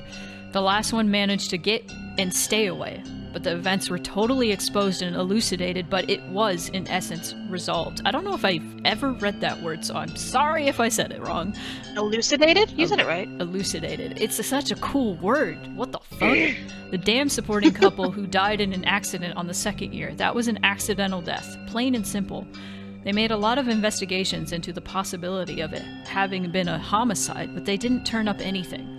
It ended up as an accident. It was resolved. On the third year, the priest fell ill and passed away. There were doctors present at the hospital at his deathbed, and they all had trustworthy medical certificates. They even did an autopsy. It concluded that it wasn't a homicide. That was resolved too. On the fourth year, the sister-in-law of the dam-supporting couple was murdered. The criminal was an abnormal man with a history of regular psychostimulant usage. He confessed that he thought Oyashiro-sama's curse was so interesting he wanted to try it out. The criminal died of an accident while imprisoned, so this incident was essentially resolved as well. That's right. None of the incidents had any relation to another, and each was independently resolved. So then, why does an unfortunate coincidence occur every year on the night of Watanagashi? You can try and say it's a string of related incidents, but they're not related. Yet every year someone always dies, and someone always disappears. The story Takano-san told me on the day before during the setup. Now that the curse really had occurred this year, I couldn't just laugh it off. And does that mean it'll come for us too? Just like how one person dies and one disappears every year, are you saying we'll be taken along with Tomitake-san and Takano-san and erased too? My lips had, at some point, become completely dry, and just saying that was difficult. Shion didn't respond. Her silence, however, was the clearest form of confirmation she could give me. Sure, we went somewhere we shouldn't have, but we were just looking, right? We didn't steal anything or take anything out, and we didn't tell anyone that we looked, right? I was already regretting having committed such a wrong. Even so, was it really so bad that Tomitake-san and Takano-san deserved such cruel deaths? Besides, I didn't care about anything I saw in there at all. Takano-san was the only one getting so happy over it, wasn't she? Takano-san was the only one at fault. I don't have anything to do with this. I'm not interested. I'm not involved. I don't give a shit about what was in there. I knew saying so wouldn't solve anything. I could feel myself, my cold self in the innermost depths of my heart, disgusted at my pointless howling. However, my emotions had broken through the dam and I couldn't stop them anymore. I didn't have any interest in any of this from the start, damn it. All I wanted to do was watch Rika-chan's performance. You were the one who pulled me away from that, weren't you, Shion? I don't give a rat's ass whether those two were trying to steal something or try to meet up secretly or whatever. That's right. You're the one who made me go in there in the first place, Shion. You were all, Kei-chan, you need to see what's inside, and you convinced me and then pulled me in. Why the hell did you do that? I didn't have anything to do with this. What will you do? What are you going to do, damn it? How are you going to take responsibility for this? Huh? Are you listening? Click. Without any warning, the phone cut off with the soft sound of a receiver being slammed down. Shion was just as terrified as I was. I just said some really self-centered things. My riled up emotions disappeared as if they never existed, and in their place surged waves of deep regret at having run my mouth so irresponsibly. I could try to call out Shion's name from beyond the disconnected phone, but it was too late. What have I done? Shion was only trying to tell me as much as she could about this thing about to descend upon us. As for me, I could only whine like a child about it. I went to call her back, but then remembered she lived in Okinomiya. I didn't know her phone number. Since I had declared to Mion that I hadn't seen Shion last night, I couldn't just call Mion and ask her for Shion's phone number. I was too scared. I couldn't even call her back. I was stricken with hopeless regret. I returned the receiver to its stand, and I simply prayed that Shion would call me back again. Please, Shion, calm down and call me again. Hello, this is Maebata. I swept out the receiver as though it wouldn't go through if I didn't grab it at that exact moment. You want to be... I don't remember who this is. Is this the Mayabar residence? Excuse me for the late call. I'm Kimiyoshi. Is this the head of the household? It was the voice of a girl who clearly wasn't Shion. All my hopes rushed out of me. No, it isn't. If you need Dad, I'll go call him. I went to put the receiver back down, but the caller stopped me hurriedly.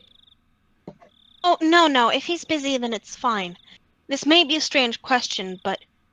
is my old man paying you a visit? No, nobody's here at the moment. I see. Again, I apologize for calling you so late at night. Goodbye. Clack. I don't know who that was, but what if Shion tried to call while I was on the phone? I thought, bubbling with egotistic anger. Hey, wait. Give it a break, Keiichi Maebata. Those are the selfish emotions that made Shion mad at me, aren't they? The more I thought about it, though, the more I thought about Shion, or thought that Shion had given up hope in the short time we had our conversation and didn't want to call anymore. Calm yourself, Keiichi Maebata. If Shion does call again, then first apologize in a calm voice. If you do that, then Shion could understand. However, no matter how long I waited, the phone didn't ring again that night. Damn, still haven't hit a chapter end. Oh, there we go. All you gotta do is beg. Please. Please. Almost 2 hours. And I think, yep, we finally hit that chapter end. Damn. Damn. Damn. What a fucking chapter that was, though. What are these? So we got 2 scrapbooks and the late night phone call. I imagine the scrapbooks are important. All 3 of these are important. All right. Hang on, let me take a sip. Take a little sippy. How's everyone in the chat doing? Whew. I mean, what do we all think? oh, I want to hear your thoughts. good. I especially want to hear your thoughts. My thoughts. Yes. I think we are gonna get demoned away, and we're gonna get to see the demon dimension, or The demon dimension. we're gonna see the demon dimension. The dimension where the demons are? Yeah. The dimension for the demons? Yeah. We love it there. Yeah, no, I'm fascinated that, you know, chapter 1, Tomitake and Takano didn't die. Takano was the one who got demoned away. Tomitake died the same way in the last chapter. Because Tomitake and Shion were the ones who heard the noise, I was just expecting them to be the ones to get fucked. But they weren't. But there's still time for Shion to get demoned away. But I don't know. These are my thoughts so far. I just kind of want to see where this fucking goes, and I am intrigued by the very clear, like, sort of time loop thing going on. The endless summer. Fucking resetting. I love Endless Summer. It's like Phineas and Ferb. Yeah. I never watched that show, actually. That's okay. It's definitely a bit after your time. A little bit, Definitely, yeah. definitely. But It's a bit after my time, honestly. I just remember, because I worked at Disney for Sure. a little bit. I had a lot of coworkers who were my age or older at the time, who watched it. And they were like, oh, it's so funny. And I was like, okay, if you say so. And I think I watched like 1 episode once, and I was like, I don't get it.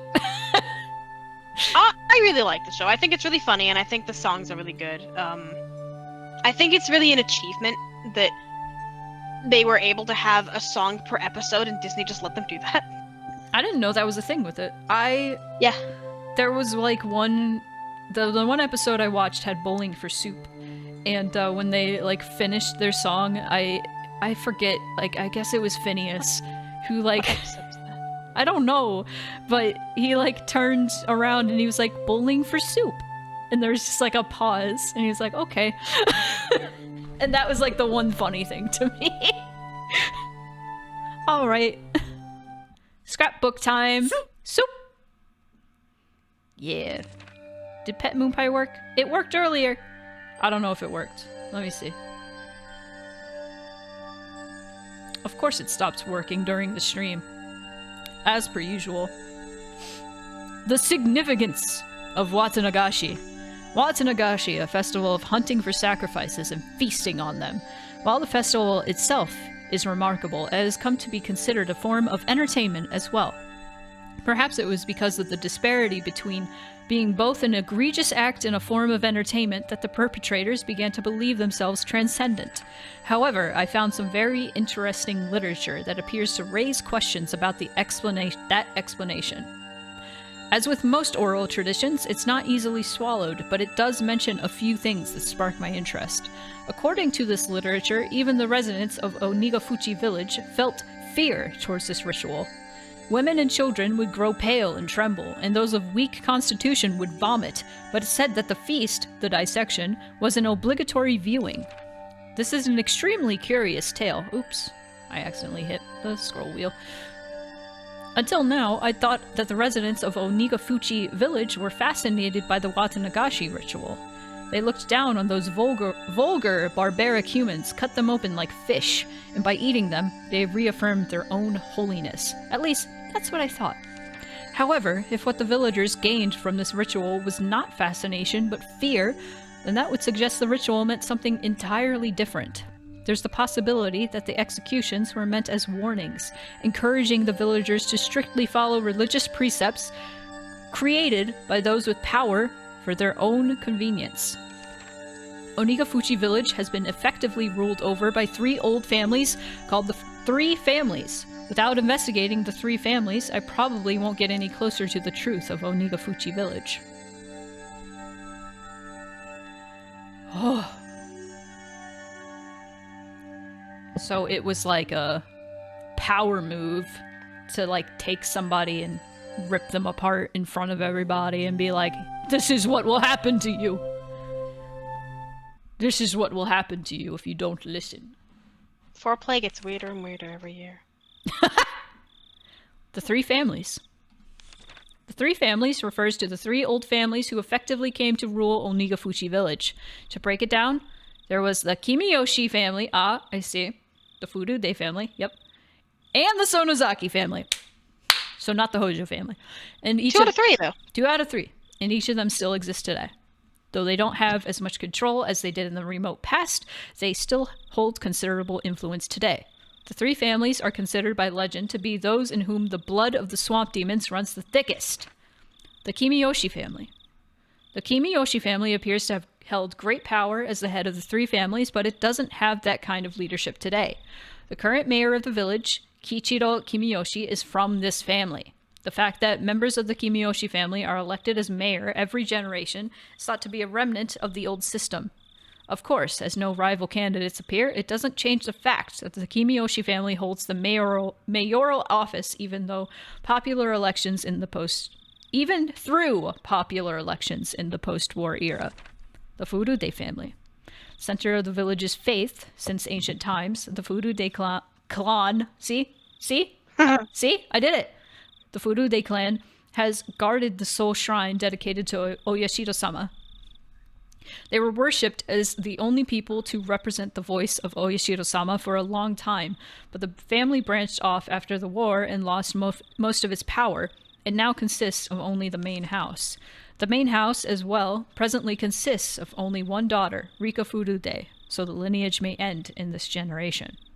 There's apparently an old tradition of honoring females of the Furude family, so the only daughter, Rika, is a subject of much respect among the elderly of the village. The Sonozaki family, the Yakuza family, said that this family had a certain police-like role of protecting the religious precepts of Onigafuchi village. Of the 3 families, their relatively weak position can be seen from me putting them here last. Of course, today the Sonozaki family is flourishing, and the state of affairs among the 3 families has completely reversed. Even now, one could say that they are in control of Hinamizawa. The 3 families conferring with each other is similar to the old way. The current head of the Sonozaki family, Oryo, essentially decides all of the goings-on in the village by herself. Hot damn. Alright, I think we have one more. So, yeah, that's the name of Grandma? the grandma. Yeah, Yeah. Oryo. Oreo. Oryo. Gonna take another sip. Do it! Okay. It's almost time to take another break. Whoa. Yeah. Oreo, yeah. You want to be Kimiyoshi? Mm-hmm. Excuse me for the late call. I'm Kimiyoshi. Is this the head of the household? Yes. No, not at all. Thank you very much for that. Yes, well, you see, I do apologize for calling at this hour. But I was wondering if our old man was visiting you at the moment? You've got that right, yes. But once again, I'm very sorry for calling so late. Goodbye. Click. Woman. I guess I'll be woman. So, no good? I'm not sure what to do. He may be passionate about it, but he always at least gives us a call. You called everyone he plays Go with, didn't you?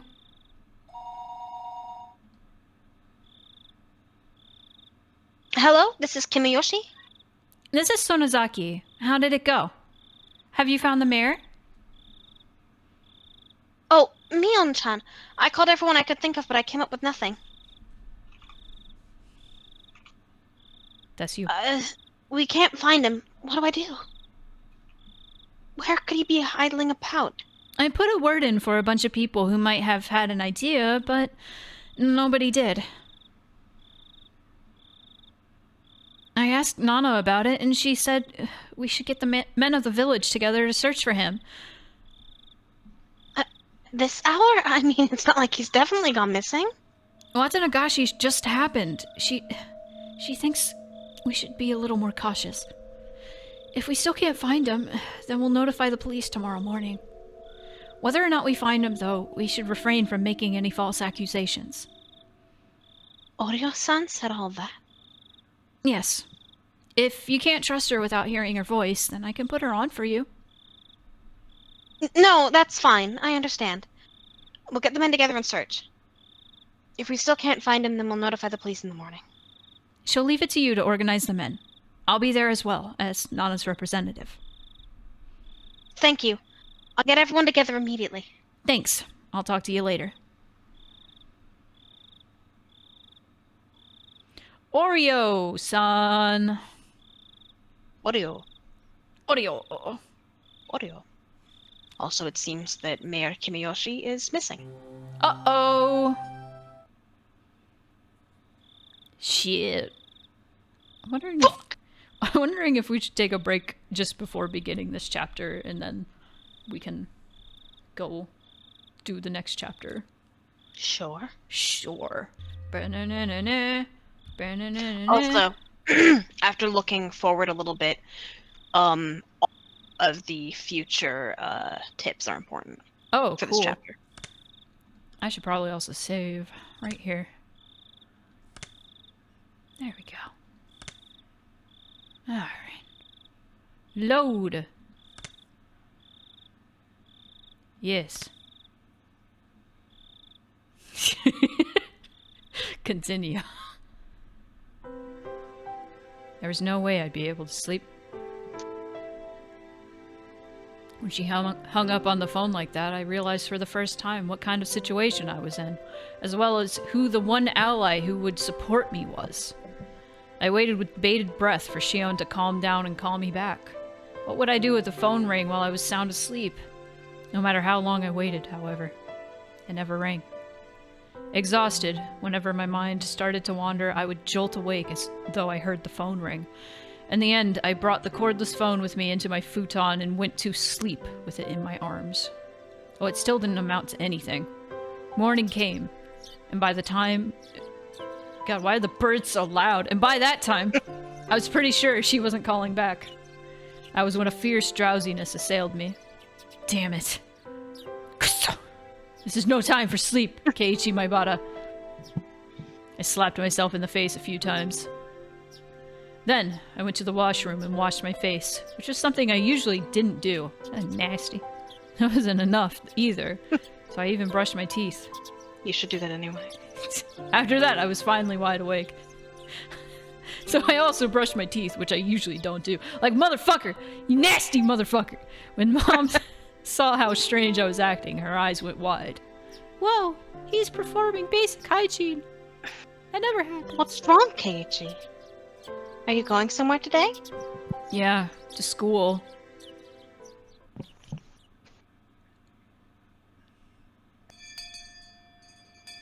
But honey, it's Sunday. School isn't in session. Oh. Keiichi-kun, you don't look so good today. Do you have a cold? I'm not sick, I just didn't get much sleep. If I space out and start talking nonsense, just humor me. I wonder what kind of nonsense you'll say. I wonder. Now I'm looking forward to it. Oh. I felt utterly shattered, and I still hadn't picked myself back up this morning.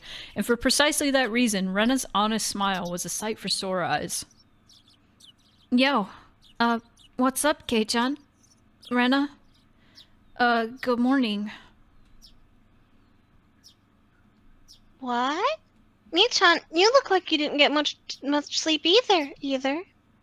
Mion had gone home early yesterday with a hangover, but she didn't look too good this morning either. Her usual cheerfulness was completely buried in shadow. Yeah, I went to bed at like 3. I'm a little tired. 3? Right after yesterday? Hey, now, you can't keep staying up late. Probably read the first volume of a manga, thought it was interesting, then read the entire series, didn't you? I understand. I've done that before. I joked, trying to shake off my sleepiness. I was trying to be considerate. However, neither Mio nor Rena smiled. In fact, they didn't even pay attention. Rena's expression immediately darkened. What? Wait, is it about the mayor? He still hasn't been found? Nope. Hey, wait a minute. What are you talking about? You can't find the mayor? Even the classroom, which was normally bursting with bright, joking voices, seemed filled with a different sort of murmur today. Good morning, Keiichi-san! Have you heard? It looks like something terrible has happened. I don't really know this mayor person, but he's an old guy, right? Couldn't he just be wandering around senile? That's fucked up, Keiichi. Yeah, it's a terrible thing to say. The mayor is certainly not senile. He's a sprightly man who can teach both calligraphy and swordsmanship. He probably got lost somewhere, like me. A lost Rika! Oh, I want to take you home with me. Getting lost is only cute because children like Rika-chan can do it. A worn-out old man getting lost isn't moe in the slightest. I hate that word. While my mind entertained dumb thoughts like that, our teacher arrived. Everyone rushed to their seats. Good morning, everyone. Good morning. The class greeting was normal, but the atmosphere in the room was heavy. Some of you may have already heard, but last night, despite the late hour, the mayor never came home. Is there anyone here who saw the mayor yesterday? One or two hands went up in the silence, and they told her about having seen him. None of it seemed to be vital information, however, and everyone began whispering amongst themselves. If anyone has seen the mayor, please tell an adult about it, all right? Now then, let's begin class. After that, the same old lessons began.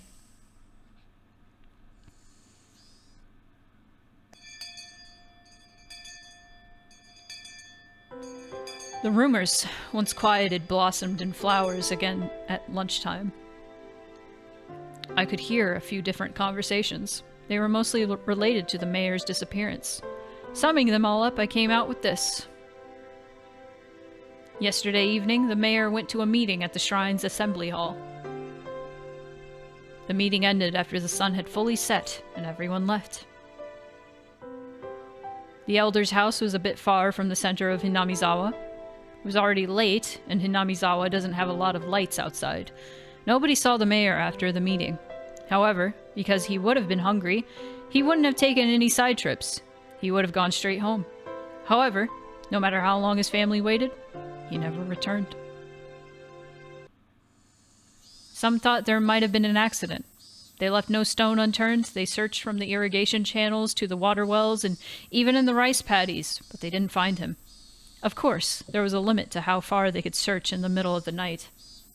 The police were going to wait for daylight, then have the young men of the town help search. If after all that they still didn't find him, they were apparently even going to go looking in the mountains. Even now, at this moment, the adults were probably all searching for him. The more they searched in vain, and the more time passed, the only thing that came to mind was the curse. The rumors of Onikakushi, of the demoning away. Had he become this year's sacrifice to Oyashiro-sama's curse, which had recently been occurring every year? A scary possibility, which everybody thought about, but nobody could say aloud, was slowly but surely spreading throughout the village.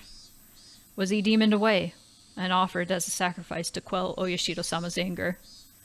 My classmates were whispering to each other that the curse didn't happen this year, so there shouldn't have been any sacrifices. I, on the other hand, I knew. The curse did happen again this year, and there were 2 people that died. This may sound strange, but I hadn't exactly thought the elder would be the one to go missing. My reason was clear. Shion and I should have been a higher priority than him. The 4 of us were thieves that broke the taboo and set foot into the sacred ritual storehouse. If Tomitake-san and Takano-san had suffered mysterious deaths, then it should have been Mai and Shion's turn next. This time should have been Shion and me, eh? I laughed painfully to myself. I'd yelled at Shion over the phone that I didn't want to end up in such a terrifying situation, but now that someone other than me had disappeared, I could only think that I should have been the first to go. Onigafuchi, the bottomless swamp, said to have been the place where they drowned sacrifices long ago. Just as it ran through my thoughts, the villagers must have also considered the swamp. Maybe police divers were plumbing its depths. Even now, I can read. Thank you. The swamp soup. Soup. They probably wouldn't find anyone. Not a single missing person had ever been found. I love these streams because, like, as they start up, I read really good, and then, like, in the last hour, I start saying, like, terrible, like, stupid shit, mixing words together. I love to read, though. They'd always suspected Onigafuchi, but not once have they ever turned up a corpse from it. After all, it was a devilish bottomless swamp from which no one who sinks can ever return. I could hear someone telling their friend that in the classroom. You wanna be young boy? Now that you mention it, Satoshi-san. He left around this time last year, didn't he? Huh? Satoshi? I've heard that name before. He was... right, he disappeared because of last year's curse. The conversation was happening in the seat next to me, so I could hear it clearly. Didn't we search the whole village like this for Satoshi-san, too? We didn't find him either. What did we decide that was? A demoning away, right? Yeah. Yeah. Oh, it's fine. I mean, they both are just named Young Boy, so if you want to just read that. Yeah, I heard he withdrew all his savings and ran away from home. Someone from the police said that there was someone who saw him getting on the bullet train at Nagoya Station. Ran away, huh? I wasn't that interested in the reason, which seemed understandable in this case. Everyone else who disappeared had their own reasons too. Either way, either they were still on the run because they were criminals, or they were a corpse that couldn't be found. It's not like any of them suddenly disappeared into thin air for no reason, but they disappeared. Someone disappeared whenever the curse took a life, as if by design. They may have had various understandable reasons, but they still disappeared. From that point of view, it really might have been a demoning away this time. The mayor's disappearance was the first such incident without a clear reason behind it. Of course, coming to that realization didn't help to resolve anything. Oh, Rena! It looks like I messed up the seasoning today. Sorry. Normally, Rena's lunch would have been devoured immediately, but today there was still a ton left. That wasn't because Rena's lunch didn't taste good or anything, though. That isn't the case. Your lunch today is as delicious as always. Satoko dips her chopsticks into Rena's bento box and pulls bits of food out one after the other. Yes, delicious indeed. Today in particular, in fact. Chomp, chomp. Huh? You know those are pumpkin croquets, right? Are you okay? Yes. If it's your pumpkin, then it's delicious. Did Satoko dislike pumpkin? Regardless, she forced herself to smile and shoved more into her mouth. Everyone knew. Nobody's lunch tasted very good today. Satoko kept shoveling it down, repeating her remark on how good it was.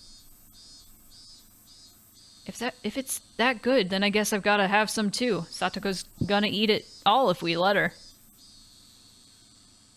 It's just so good, so I would certainly like it if Keiichi-san were to eat some as well. Well, sometimes I have to show my adult generosity, right? Okay, don't hold back on my account. Eat enough for the both of us today.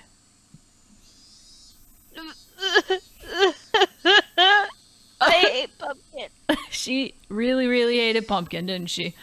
That made it all the more touching to see Satoko's own brand of generosity. I grabbed her head and started stroking it. Satoko, in a somewhat exaggerated fashion, was bawling, tears streaming down her face. No way. You'll never grow up if you give away such good food. Rena, you eat too. I only have leftover vegetable stew, but it tastes great after having sat overnight. That's so true. It is so true. I don't like most things warmed up the next day. Mhm. But, like, stew after a night in the fridge? Oh. Yes. I love a good stew. Love a good stew. Absolutely. Like, that... I don't know if I've told you about my bog recipe, or my recipe I call bog. It's basically stew, or gumbo. It's just... Onigafuchi swamp. Yeah, it's Onigafuchi swamp stew, whatever. It has kielbasa in it, and it tastes better after, next day. After heating it up. It's so fucking good. I want stew. Oh. The daikon radish has such a pretty color going through it. It looks delicious. I guess I'll have some then. Rena reached out with her chopsticks, and at last the usual lunchtime atmosphere began to return. I was only at our desks, however. The dark tales of Oyashiro-sama's curse, which had recurred for 5 years in a row, didn't cease. The whole classroom remained stuck in this somber mood. Why does this game always gotta make me so fucking hungry? I'm mad. Oyashiro-sama's curse had happened for 5 years straight. Everyone had wanted the previous year to be the last. What was Oyashiro-sama's curse anyway? They were going to build a dam in Hinamizawa. The people building it were bad, so they were cursed. I would admit that much. Still, the dam project was frozen years ago, wasn't it? So why was the curse stubbornly persisting? I hit myself on the cheeks to perk myself back up. Everyone was trying so hard to brighten the mood. I couldn't go straight back to thinking about the curse like that. I forced the grim story out of my head. Driving Oyashiro-sama's curse out of my thoughts was actually a good idea. In the end, that meant I would also be driving away the most terrifying thought of all, that I could be the curse's next target.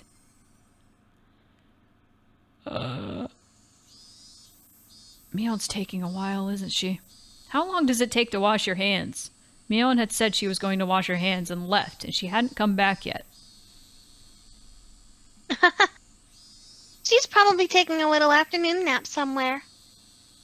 I think she was up pretty late last night looking for the mayor after all. I smiled wryly and let out a sigh. Today was no good. However much we tried to lighten the mood, things always came back to the mayor. It was just a no-good day. I had just transferred here recently, so the shock of a curse happening 5 years running was an unimaginably big one. Maybe I do need to appreciate that. When Mii-chan was really little, the mayor would always spoil her. When she was going through her prankster phase, he loved her like his own daughter. She's told me that often. I see. Mion was in shock too. Someone disappearing at all because of a curse was a very scary thing. If the sacrifice was someone you knew, though, then the shock must be 100 times worse. Oh, the eclipse happened? Damn, I guess that's what took Himiyoshi. That's why it looks like that outside. Did you forget there was an eclipse happening where you are? Yes. I'm so sad. Eclipses and shit never happen here. I've never seen an eclipse. I don't think I have either, but I'm fine with that. I was just like, why is it so dark outside? What? It's not, there are no clouds. What the fuck? It all makes sense. I'm in the path of totality. So Ah, I'm kind of like, man, but that's that's kind of cool that I was like, just like, why is it so fucking dark? Where are the clouds? What the fuck? Why is it so dark? Because it was eclipsed. I have not been allowed to forget that today is Eclipse Day because there's a character in Warrior Cats who's very heavily associated with eclipses, and I've seen nothing but fan art of him all day. Oh my god. It's been everywhere. No matter where I look, there he is, Soul Warrior Cats. Soul Warrior Cats. Like Sun? Yes, Soul, S-O-L. Ah, I see. Alright, time. Eclipse over. Back to work, everyone. Satoko, as if she'd come to the same conclusion, bit her lower lip and looked downward. Oh, Rika-chan is taking a while too. Maybe they're taking a nice afternoon nap together. Rika wasn't out that late. As soon as she yawned, everyone gathered around her and started saying good night, good night. Now that she mentioned it, there were a lot of old people rubbing their prayer beads in fervent gratitude towards Rika-chan during the festival, too. An image of the indulgent elderly came to mind. Had Rika-chan discovered a way to get herself to be pampered like that? Is there a reason the old people treat Rika-chan like an idol? Is she their ideal image of a granddaughter or something? Oh, she's a furude. I don't know anything about that. But I want to see Rika-chan yawning. It's probably like all flat. Oh, I want to take her home. I don't personally think it's that cute. It's more of a glah. And she opens her mouth really wide so you can see the back of her throat. Oh god, she's like a snake. Oh my god. Rika-chan's giant yawn. Oh. Rena's handy at times like these. Finally managed a heartfelt laugh. There was this comic that somebody posted in my Discord where it was Blaze the cat and Silver. And Blaze the cat started yawning and did this terrifying cat yawn. And then Silver was just like, whoa! That was so cool! Do it again! I'm just thinking of that. It's so cute. I love Blaze and Silver. I've never played a Sonic game, but I know enough that I was like, that's fucking cute. Oh, right. I'm on day duty today, aren't I? I need to go water the flower garden. The garden is right outside the teacher's lounge, too, so they can immediately tell if you don't do it right. I think Satoko-chan is cute. Not only Rika-chan. Giant yawn. Giant yawn! Yeah. Can't breathe. Oh, I got a glimpse. It was so cute. I'll break your ribs. Satoko-chan's cute too. I'm gonna take you home. Rena's such a fucking freak. She is. Rena was strangling Satoko. I don't think that counts as yawning. You know, Rena is... I can't say it out loud, but she's a notorious fucking freak, isn't she? Sweat. What the fuck? I still don't know what she meant by that. Hearing Satoko... she's a... No, I'm not gonna say that. Hearing Satoko make... I shan't say. I shan't say. Hearing Satoko make a weird noise like a chicken being strangled was kind of hilarious, and I couldn't help but laugh. At some point, the classroom had erupted into laughter too. It's so funny when we choke children. Maybe Rena was doing it on purpose. Even if she wasn't, this nonsense was a welcome sight. Anyway, let's get over to the flowers while I still have time. Slowly and quietly, lest I destroy the room's newfound peace, I left the classroom. The watering can was hanging up outside the kitchen. This building had originally been an all-male forestry service building, so there was apparently nothing so thoughtful as a garden here before, because men hate flowers, when they decided to have a school share the space. I know, fellas, is it gay to like flowers? They built one there as a modest gesture of appreciation. But well, the flower bed is a little longer than you'd expect. It went all around. It went all over the place. It was so big, one would need to refill the watering can 5 or 6 times to get it all done. I was doing this together with a kid who was also, thankfully, on day duty today. She was on the lowest grade, though, and a full size smaller than even Rika-chan. Couldn't make a kid who would struggle just to lift the full watering can help me with this. If you were placed on day duty with someone who liked this sort of thing, they'd do it all for you, so it'd be cake. No point in blaming her. I give up, I'll just get started. Watering can in hand, just as I was about to leave the building, the old man from the forestry office addressed me. Shawnee? If you want to be man. Shawnee, there's a vegetable garden behind the warehouse, right? It's all just about dried up. Water that too, would you? Oh, you mean that curry vegetable garden? The one with the potatoes and carrots and other things that are only ingredients for curry? Because our teacher's a freak. It's definitely the personal garden of a curry-loving teacher, but making students responsible for its upkeep is getting them involved in her personal affairs. I couldn't say that say that to his face, though, so I gave up and decided to carry out my day duties. I love that in Japan, like, they have, like, the students have, like, duties, like, every day, like cleaning and managing stuff around the classroom and, like, shit like this. I feel like it probably teaches good responsibility. Yeah, no, like, I wish we had shit like this in, like, American schools, honestly. Like, just give everybody, duties and stuff. I've seen a lot in American media that, like, some classrooms will have, like, a pet hamster or a turtle that you have to look after. But this is mostly used for hijinks, in which the irresponsible student is given a pet hamster and or turtle to be looked after, and they kill the pet hamster and or turtle. Yeah, when I was, like, in, like, 2nd grade, I think, we, it was, like, a learning experience. We had duck eggs, and we incubated them, and we had, incubation duties where we had to turn the eggs. And that was fucking awesome, and I wanted more of that! Not just, like, you know, duck egg stuff, but just, like, you know, rotating duties between the students for, like, certain things. That shit is good, and it teaches responsibility and, like, rituals and habits and stuff. And I think more people in America and, like, just everywhere in general need to be better about that shit. Anyway, sunlight out front was strong. The great chorus of cicadas was strongly underlining how nothing was different today than yesterday. I passed by the classroom, and I don't know how it happened, but Rena and Satoko were in the middle of a huge melee. While I was gone, the kids had arranged all the desks in a circle, forming a ring, while everyone was cheering them on. Yeah, that's how it should be. They should just kill each other.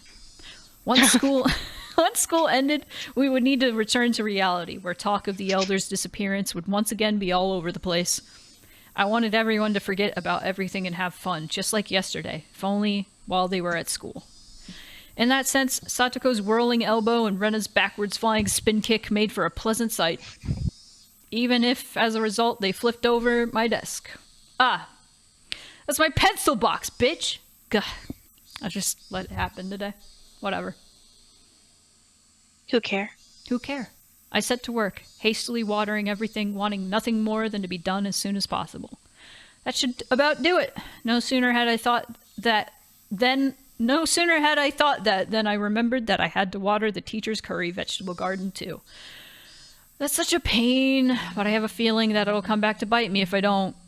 Oyashiro-sama's curse will fucking get me. I gave up, filled the can with water again, and headed behind the warehouse. Oh, scary. This was a place students didn't like to go. It was always damp here, and you couldn't discard the possibility of slugs and pill bugs being around. Yay, he says pill bugs and not roly-polies. No, I love calling them roly-polies! No, like, most people call them roly-polies, and that's fine. It's just, like, I have always said pill bugs, and like, it makes me happy when people actually say pill bugs. I'm like, yeah! Fuck yeah!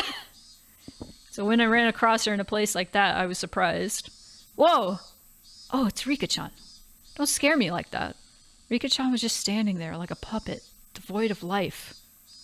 That's all you are, Rika-chan. Just a worthless little puppet. What's the fucking line? What are you talking about? I'm talking about Final Fantasy VII. Sephiroth calling Cloud a puppet. Because all you are, Cloud, is my puppet. Sorry. I was the only one who was startled here. Rika-chan didn't even seem to react to my appearance. Rika-chan? Finally, she noticed me. Her expression was clearly abnormal. There was red under her eyes, stained with tears and dirt. There were blades of grass stuck in her hair, too, and her clothes looked as though she'd fallen to the ground. Rika-chan? Are you hurt? Did you fall? No. That isn't it. Rika-chan said in the brightest voice she could manage as she rubbed her eyes. She didn't look anywhere near normal, though. What happened? You weren't sleeping on the storehouse roof and then fell off or anything, did you? Don't worry about me. I have something I want to ask you, Keiichi. Rika-chan walked over and clung to me. At first, I thought she was playing a trick on me. Eventually, however, I realized it was so that I wouldn't run from the question. She was about to ask. I shuddered. What do you want from me? She looked straight into my eyes, her upturned eyes bored right into me. It was as though they were trying to pull the answer out of my own eyes without actually asking me the question. It was scary, so I had averted my eyes from hers. Keiichi, did you do something bad on the night of the festival? My body gave a jolt from its very core. Rika-chan, who was clinging to me, might have felt my shiver. A nervous tingle crawled up from my feet, and after going up my back and freezing my entire body, it made its way into my brain. Keiichi, do you really not remember? My head began to throb. I don't understand anything. Mion asked me. Oishi-san asked me. Shion asked me. And now Riku-chan was asking me. We thought nobody knew about what we did last night, but in fact everyone knew. They all knew, and they came to ask me. Again and again until I admitted it. When I thought about it, it was pretty clear the whole thing was out in the open. After all, don't Tomitake-san and Takano-san's deaths prove it? Keiichi? How should I respond? We never should have entered the Forbidden Storehouse, and even though I regretted it so much, was she saying it wasn't enough? However, I had all but decided what I was going to say. I'm not exactly a good kid, you know? I've done lots of bad things, so I can't remember anything specific. Just as I had with all the others, I evaded the question. Rika-chan stared up at me with innocent eyes. Her eyes were so painful that I had to look away. After a few moments of mutual silence, Rika-chan released me. I'm sorry for asking you something strange. Please forget about it. She said, smiling her usual smile. Then, tap, tap, tap, tap, she went running off as if nothing had happened. As she retreated in silence, I could feel her accusing me. Rika-chan... She didn't hear my voice, and I was going to give up. However, she heard it. Rika-chan swiveled around and waited for me to continue. I was the one who had questions now. Still, asking any of them could just be a half-assed way of admitting what I did. Hey, Rika-chan. What is it? If everyone knows anyway, then I should be able to at least ask this, right? Why is everyone asking me about the night of the festival, that evening? Had I done something that wrong? I felt plenty sorry about it, and I only looked anyway. I didn't break anything or steal anything. Really. Still, Tomitake-san and Takano-san, they died so miserably. Since those two had come to such an end, there's obviously no way it would forgive only me. Rika-chan cutely tilted her head in confusion and waited for me to say something. If I were to admit what happened that night, though, she might suddenly do a 180 and as if flipping a switch. That would make sense. Rika-chan was the Shrine Maiden. She was the least likely to forgive me for breaking this taboo, wasn't she? Upon reflection, wouldn't telling her be more terrifying than telling Mion or Oishi-san? Rika-chan could just give up and leave, couldn't she? She didn't. She only was quietly waiting for me to say it myself. Say it, Keiichi Maibata. If you really are sorry, then you should say so. Of course, it's normal to hesitate given the crazy way Tomitake-san and Takano-san died. A pulping machine called Chaos was grinding up my brain. That's a cool line. The juice wrung out of it, turned into big droplets of sweat, which began to fall. Keiichi. Rika-chan suddenly straightened up, trying to pat me on the head. I don't really understand what you're worried about, Keiichi. I had nothing to say to that. I lowered my head a little so that Rika-chan's palm could reach it. She petted me, kind of like one would a cat. You would just say pet, not petted. Fuck you. Do you know about the big storehouse? A little way behind the shrine grounds. It stores the implements we use for rituals. My breath literally stopped. Rika-chan, though, wasn't acting in a coercive way at all. Apparently, on the night of a festival, a cat snuck into the storehouse. A cat? Yes, a cat. Meow meow. Rika-chan knew! It was me! I'm the cat! You are Catboy Keiichi Mayabara. She knows I am a cat and I went into the storehouse. This game got meta on accident. She realized I was in fear. I could tell she was desperately trying to choose the right words so that she wouldn't scare me. The cat always wanted to explore inside the storehouse, but I was mean to it and never let it go inside. So, on the night of the festival, the cat couldn't hold itself back any longer and went inside. And the cat, it was clearly supposed to be Takano-san. Or wait, was it supposed to be me? Inside, there were actually lots of things that scared the cat. Rika-chan made a cute gesture like a ghost was coming out to frighten me. The cat was both terrified and amazed. It ran away as fast as it could. Clatter, clatter, shiver, shiver, meow, meow. It was terrible. This cat, who are you saying it was? The cat is a cat. Meow, meow. Rika-chan still avoided saying it. The cat, though, was without a doubt me. Rika-chan, please, tell me. The cat, what should it do now? Maybe it was a desperate question to ask. I'd sort of admitted to being the cat. The cat is just a cat, so it can just keep meowing and everyone will be fine. Everything will be fine. That's stupid. Shouldn't it just keep meowing? Geez, Rika-chan and I have put together an entire conversation using cat as a code word. I didn't say it directly, but I had already admitted it. I didn't want to end up like those two. I didn't want to be a sacrifice, like Shion said. That's what I thought, so I stubbornly remained silent. But now, that's enough. You can't just keep meowing. The dog saw the cat making mischief and sneaking inside. The dog.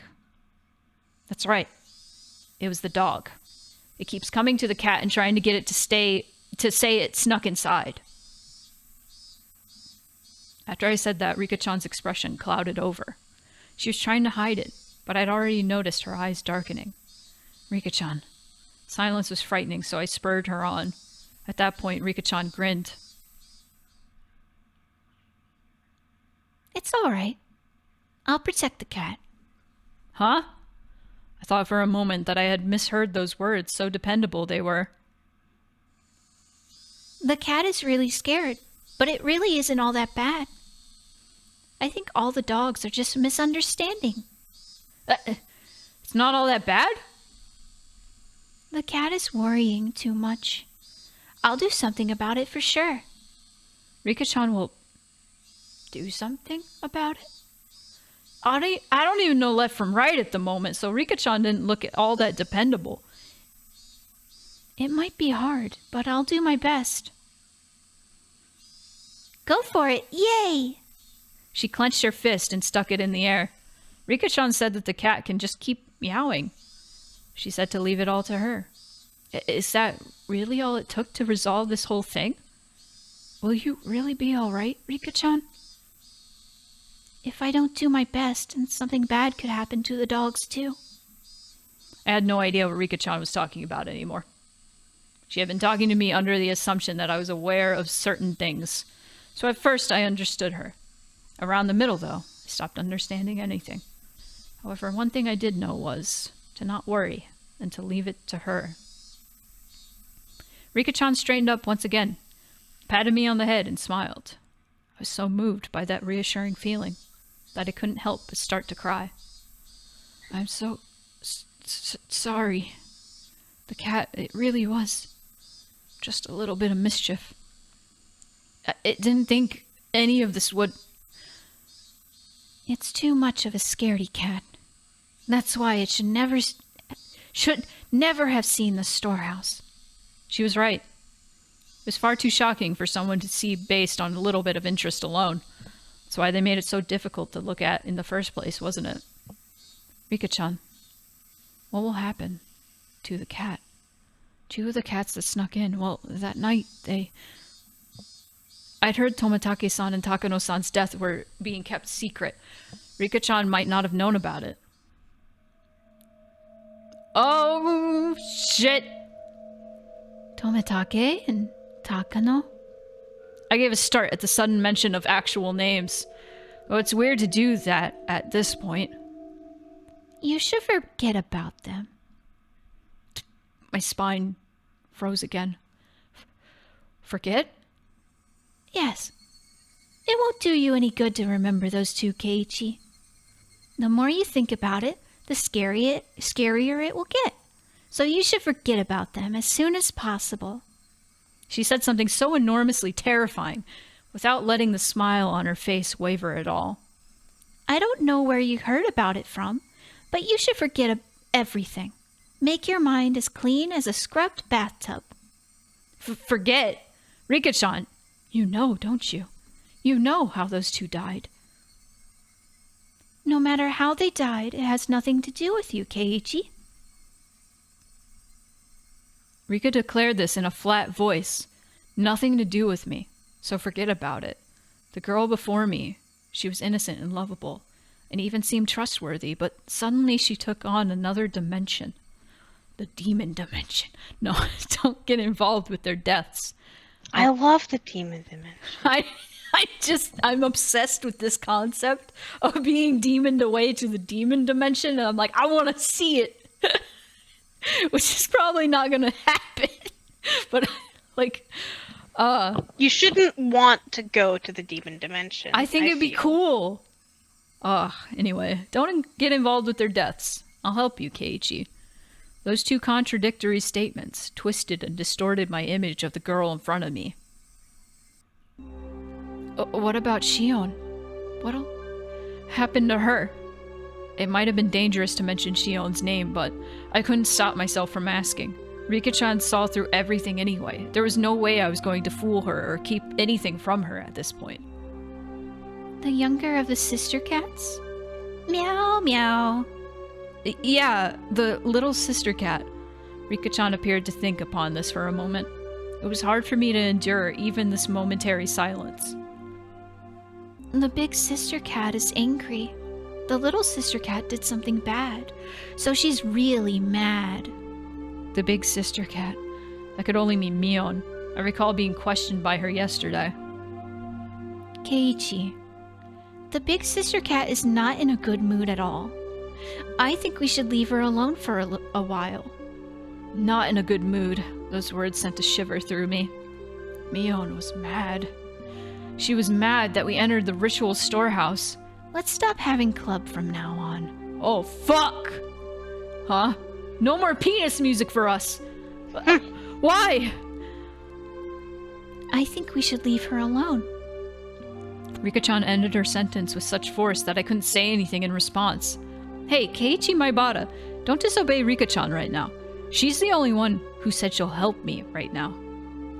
I'll leave things to her, just as she said to. I mean, she even said that the cat should just keep meowing. I'll forget everything. Like she said. I'll leave everything to her. I'll forget everything about Takano-san and Tomitake-san and what I did that night. Just then we heard a bell, far away, marking the end of our lunch break. I guess we should go back to class. Keiichi. She had noticed how miserable I was, about to leave everything to her and flee the scene. Rika-chan called out to stop me.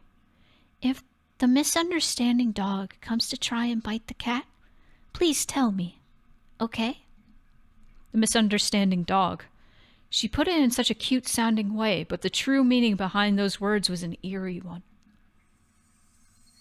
Who is the misunderstanding dog? The dog that bit the mayor. I don't know why it did that. If it was going to bite anyone, it would have been the trickster cat first. The flow of blood in my body felt like it completely stopped for a moment. Rika-chan had admitted it. The sacrifices of that terrible calamity. She admitted that if they were to happen again, it would be Shion or I. I didn't know what was true about the girl standing before me. My suspicion gave way to fear and nearly began to change into anger. Was she a savior who would protect me? Or a stranger, trying to capture and kill me for the sake of a horrible tradition? I had no idea what was true. I'm sorry. The cat is already scared, and I said something to scare it even more. I'm really sorry. Rika-chan bowed so quickly it looked like her head had been pulled downward. Still, she was right. I was cowering. I could distinctly feel my body shaking violently, so when Rika-chan reached her hand out to pat me on the head, I pulled away without thinking. Rika-chan made a very sad face, but I just couldn't bring myself to put out my head for her again. Aw, Rika. Aw, Rika! My favorite. I love her. That day, Rika-chan. She's a good favorite to have. She's so cute and scary. I love her. I love her. She's both the things I love. Ugh. Yeah, no, I also missed the Eclipse apple, I'm sorry. I was like, why is it so dark outside? And then she mentioned the eclipse, and I was like, oh, fuck! That's why. Damn it. Anyway. That day, Rika-chan said she wasn't feeling up for club activities, so she suggested we don't bother. There's always vetoes when someone doesn't feel up to it. Rena and the others seemed really disappointed. The big sister cat is not in a good mood. I remembered Rika-chan's words and quietly stole a glance at Mion's expression.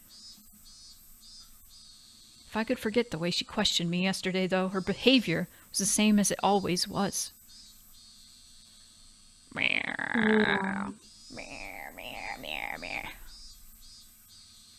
Mion. Mion. I also like Mion, but I like Rika more, just because she's cute and scary.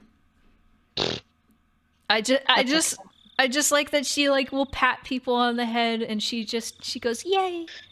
I feel like I can't tell you which my favorites are in which order, because I feel like that would give it away, like what their deals are. I know you like Rena. I don't know. I know I like Rena a lot. I like Rena a lot. I do not have any issue admitting that Rena is my favorite. Yeah, no, you can say who your favorite is. It's fine. I don't think that would spoil anything. I feel like if I went further than that, though, and started listing in order which of the main girls is my favorite sequentially, I feel like that would basically be who gets the better arcs? I mean, I guess. But I don't know. Just knowing our main favorite, Rika. She is mine. Yeah. I like her. She's cute. And she is my daughter. Because she's I'm so evil. glad that she's your daughter. She's evil. Is she evil? I don't know. She's scary, at least. Because having that whole influence on people because she's cute and manipulative in that way is very scary potential. I like it. I'm glad that you've picked up on that. No, I picked up on that right away. I'm like, good. She's very manipulative. Because by the end of, okay, this is for maybe a year from now, maybe even longer, when we finally finish this game. We're gonna have a whole end of stream talk, maybe even a separate stream, or maybe just do it privately, where we just kind of talk about it. Oh yeah, no, a separate stream would be fun. Honestly, I've wanted to do separate streams where I just talk about something that I just consumed for 4 hours. I think that'd be fun. Yeah, we could go through all the major bullet points of all the episodes. Something to think about in the future. Yeah. Yeah. Something to think about. I thought you were gonna say something else, so I was waiting, and I was wait. Social fuck up. I fucked up socially. No. It's okay. It's no, okay. I'm just kidding. But no, I know, but it's okay. I was gonna say we should watch the anime in the Discord. I would love that, but it would need to be at a time that is not ridiculous. I could probably do it like in the middle of the day at some point. Depends on what day that I decide on doing it. I think that'd be cool. So here's the thing. Mm-hmm. We can watch the 2006 anime. Okay. And that is as one-to-one as you get of the original VN. It is a direct thing. It's the one where they have the big ass heads. Yeah, Gosatsu is Higurashi. It is a sequel series. They fake you out. They advertised it as just like, we're doing the visual novel again, but in a better art style. And everyone was like, yay, I'm happy about that. It was not that. They lied. Fucked up. They lied to me. They fucked up. But if you want to watch that one, you have to play Umineko first. Oh my god.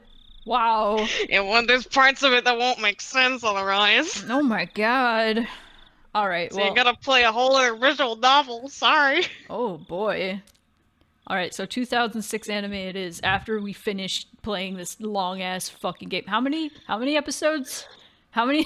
We are on 2 of 8. 8! Ha! Ha! Oh, alright. Okay, let's continue. We have a lot of reading There's to do. also an OVA for the anime, which we will not watch. No, I don't. Fuck OVAs. Fuck OVAs. Fuck those. I hate don't. them. I don't think OVAs are bad inherently. The Usually are. Higurashi OVA has one good arc, Hmm. and it's not technically an OVA. It's just that they put it with the OVA. Ah. Well, Uh, If you hate the anime bullshit in Higurashi, you'll hate the OVA. That's all it is. oh my. That's all of it. I'm sure, because that's what usually OVAs are. Anyway, Borgie, hello. Anyway. I'm gonna continue narrating. Let's go. After dinner, without the energy to watch TV. Also, I'm sorry I'm reading so much this stream. Oh, you're fine. I don't mind. I'm mostly worried about you getting bored or. Oh no, Your I don't throat. get bored. I love reading out loud. I just feel bad that you don't have a lot of like reading at this stream. But It's okay. Next chapter will be mostly me. oh boy, let's go. After dinner. That's one of my characters. After dinner, without the energy to watch TV, I climbed into the futon in my bedroom and let my head be overtaken by gloomy thoughts. That sucks, Keiichi. I told Rika-chan anything and everything. It's probably a bad idea, motherfucker. She had seemed trustworthy at the time, but had that really been the right choice? The more I looked back on it, the less I understood what Rika-chan was saying. Not only did she know about Takano-san and Tomitake-san's deaths, but she spoke of them as if she were a concerned party. After all this time, in my futon, I began to tremble fiercely. Oh, is Moonpie working? Is Moonpie Speaks working? I hope it's working. I hope it's working. Petting Moonpie broke. I don't know. Damn it. Anyway. I'm sorry, Borgie. Had I been lured in by Rika-chan's sweet smile and told her things I shouldn't have? I should have continued to feign ignorance. I shouldn't have shown her such a weak side of me. My emotions are a mix of regret and fear, and it colored the darkness of the night with an additional layer of terror. I am brokening. Oh, that worked. Suddenly, a knock. I might have yelped. That's how surprised I was. Oh. Was I Keiichi's dad or were you? I think I was. Keiichi, I've been calling your name for a while. You have a phone call. It's from Sonozaki-san. It was Dad. I reached out for the cordless phone through the gap in my door. Sonozaki-san. Which one? The older sister or the younger? I don't know. Ask her yourself. I took the receiver, buried myself in my futon again. Hello? Mion? Or is it Shion? It's me. Shion. Good evening. I practically jumped out of bed. It was Shion, who I hoped so desperately would call me back last night. Shion, sorry about last night. I got all riled up. I heard what sounded like a deep sigh on the other end. You and me are in the same position, aren't we? I shouldn't have blamed you for everything like that. I'm sorry. I'm sorry, so please cheer up. I called you because I'm in a better mood. If you're sorry, then I'll forgive you, so please stop apologizing. Shion's tone still sounded a little angry, but for the moment, she said she'd forgive me. You're right, too. We're tied to the same fate. Making sure the other is all right is the only way to guarantee our own safety. Yeah, I agree. We absolutely need to share whatever information we have, so that we don't die, like Takano-san and Toмотake-san did. Ugh. I forced myself to swallow a solid drop of saliva. Then, let's continue where we left off. You'll listen without getting angry this time, right? Yeah, I'll be fine. Firstly, it seems sneaking into the ritual storehouse was more of a taboo than we thought. Takano-san and Toмотaki-san's miserable ends, terrible enough that you could call them a warning. They were more than enough to make me believe that. The culprits killed those two, the ones responsible for sullying the storehouse, and they'll come for us next. I know you want to deny that, but please accept it. It'll be too late to believe me after you've disappeared, okay? I got it. You can never be too careful, after all. I don't want to accept it either. To think that sneaking a peek at that museum of torture devices deserves a death like that, I don't want to believe it. That's what a taboo is. For those who honor it, if one breaks the taboo, no matter how small or innocent their intentions were, they wouldn't be forgiven. Let's report anything we noticed that seems strange. If we connect all the tiny pieces that we have, then just maybe we'll find out who killed them, or maybe even the truth behind the incidents of the previous years. We could find the key that'll resolve everything. You're right. You're right about that. Whoa! Roka. Thank you for the 5 months. All I was doing was waiting in fear, but Shion had already thought that far ahead. Given how trustworthy she felt, I became embarrassed over how passive I was being. Then I'll start. Oh, that's you. I'm above the fuck. I'm sorry! I suggested it. Sucking at your soul. I feel like somebody has been watching me lately. What? It might be my imagination, but I'll tell you anyway. I think it's just me, but if you feel like you're being watched too, Kei-chan, then maybe it's not just my imagination. This takes me back to chapter 1 when Keiichi felt like he felt a presence toward the end of chapter 1, and he had that, like, he had the bat, I think, and he, like, in the entryway, he was just smacking the air, like, trying to beat the shit out of this invisible entity. Yes, yeah, that happened. So that's what this reminds me of. What are you doing, Green Herring? What is that? Are you good? Are you good?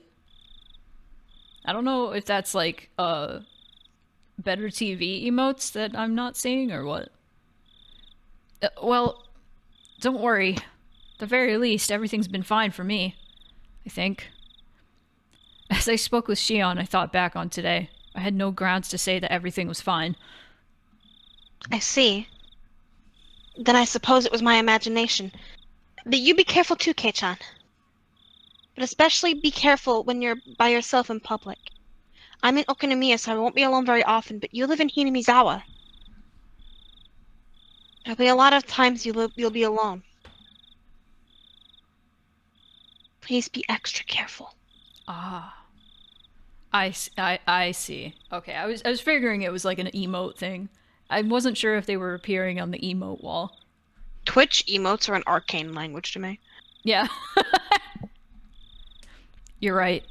Yeah. I'll be careful. That was Moonpie's food. Also, about my sister, has she been acting strange lately? Your sister? Oh, Mion, right. That's right. You have a yes, sister. Who else? What do you mean by acting strangely? Well, yesterday, she came to see me and asked me where I was on the night of Watanagashi. What? That's... She asked me too. The day before yesterday, I think Mion asked me. I see. I told her I wasn't there. What did you say? I did the same thing. I just dodged the question. Both of us gave a quiet sigh of relief.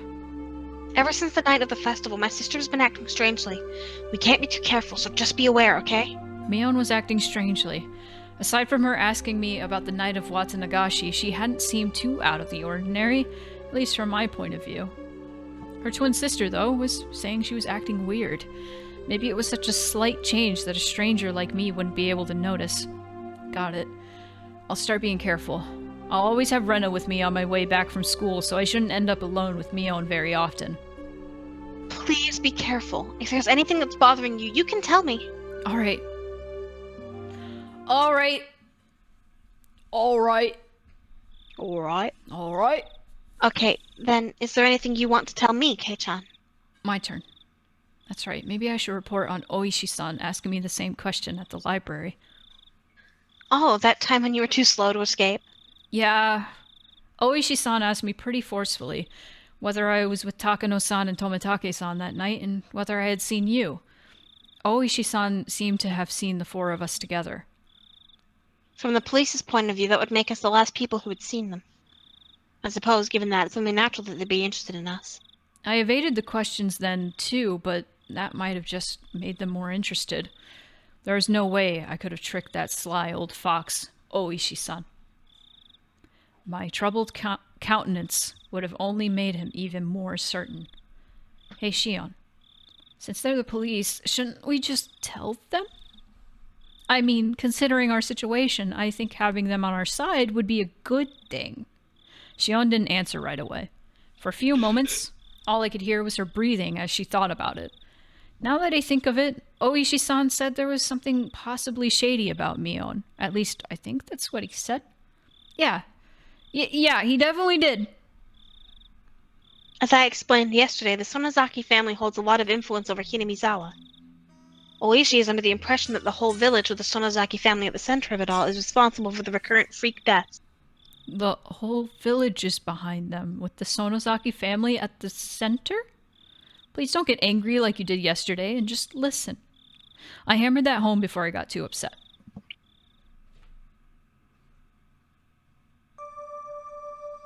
During the Hinamizawa Dam Wars, the priest who everyone was anticipating to lead the anti-dam movement acted as though he were unrelated, so the Sonozaki main house rose up to take charge.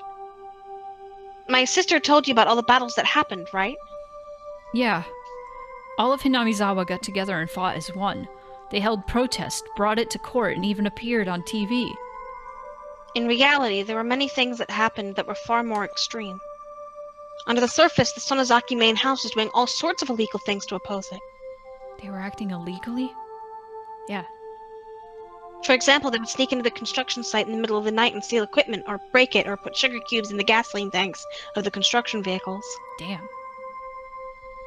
Sugar in their gasoline tanks? Why would they... You don't know?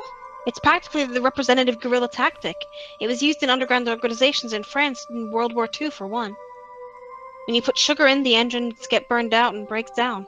That's pretty bad, though, isn't it? It was destruction of property and nothing less. Don't be such a narc, Keiichi. When they beefed up the guard in the construction facility, the family turned to attacking important construction personnel who worked there. The government officials who had given permission for the construction, for example, received all kinds of threats.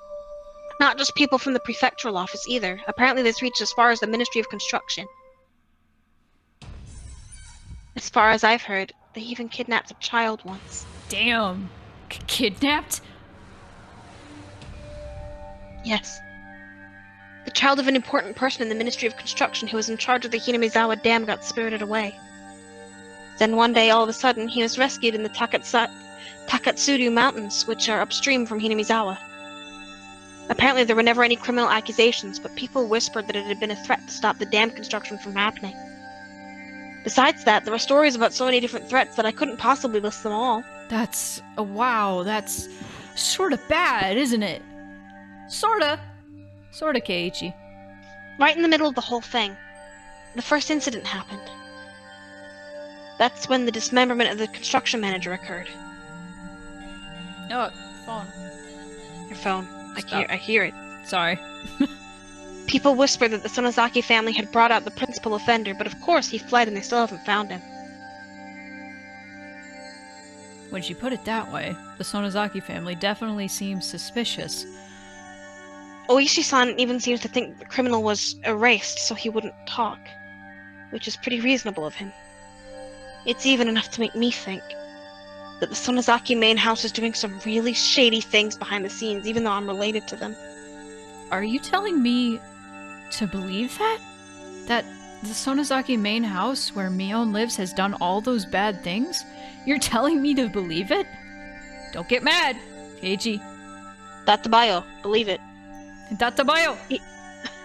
Even if you don't catch on, the villagers do. While they oppose the dam in upright and lawful ways, the Sonozaki house did the dirty work for them.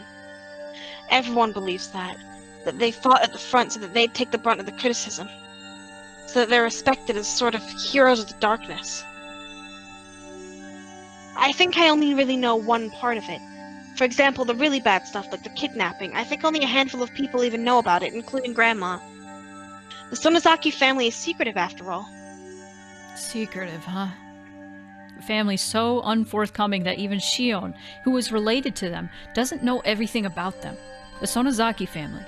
Unlike Shion, her older twin Mion was deeply involved with everything, and that was not a fun thought to entertain. My sister, though young, was the one who acted as the center of the illegal resistance movement. Mion was... Oh, what do you mean? Well, our dad's a big shot Yakuza. Even when she was little, my sister managed to subjugate a bunch of young street rats. Then she played all sorts of tricks on them and just generally got in their way. Mion did that? How old was she? Like 10? Now she's pretty laid back, so it might be hard to imagine. She did everything, from property damage to threats and even acts of violence, and she was picked up for it countless times. Okay, Since she was a kid. How old is Mio now? She's like 16, right? She's roughly 16. So she was like 11. Yeah. What the fuck? Dope ass Yakuza kid. God damn. She's out here, 11 years old, throwing bricks at people's knees. God damn. Fucking metal as hell. Though, since she was a kid, they could get her released pretty easily. She learned that her age could be used as a weapon. It may have been indiscreet, but I couldn't help but chuckle dryly. She may have been young, but she was certainly still Mion. Even back then, she had already been known for her craftiness. It's nothing to laugh about. Please take this seriously. Sorry. I didn't mean to. It's just funny imagining an 11-year-old throwing bricks at people. She had gotten pretty angry at me. Well, her delinquency soon got her in a position of authority in the Sonozaki main house. It's not unthinkable that Oishi suspects them for the dismemberment incident and the later ones, too. For a few moments, I was dumbstruck at the tales of Mion's past. None of them matched the image I had of her. A younger Mion, dirtying her hands with all sorts of crimes, giving the dam construction project hell. As a successor to the Sonozaki main family, she was always right at the center of the vortex of strange incidents occurring year after year. Was that really the Mion I know? Maybe the one I know isn't the real Mion. I couldn't figure it out. I couldn't bring myself to accept these images of Mion I was hearing from another person. Well, back to the main subject. I just wanted you to know that my sister is someone worth being cautious around. Please be careful. I didn't want to understand. Mion was a fantastic friend. She would never do something to back me into a corner like that. She did ask me pretty harshly about the night of the festival, but even that, it wasn't like she said it in a mean way or anything. She wasn't mean about it, so, like, it's fine. Alright. I'll make sure to be careful. We're sisters related by blood, but within the Sonozaki family, we're basically on a different class. I want you to recognize how distant my position is from hers. Please. The more Shion tells me about Mion, the less I understand who Mion is. A Mion I know wasn't a dangerous person. She joked around, smiled a lot, and was full of passion. Now that I'd realized I held such a view towards her, Shion was telling me to change it. To be careful around the best friend ever. To doubt her. The idea was very sad and painful. Now, about Oishi.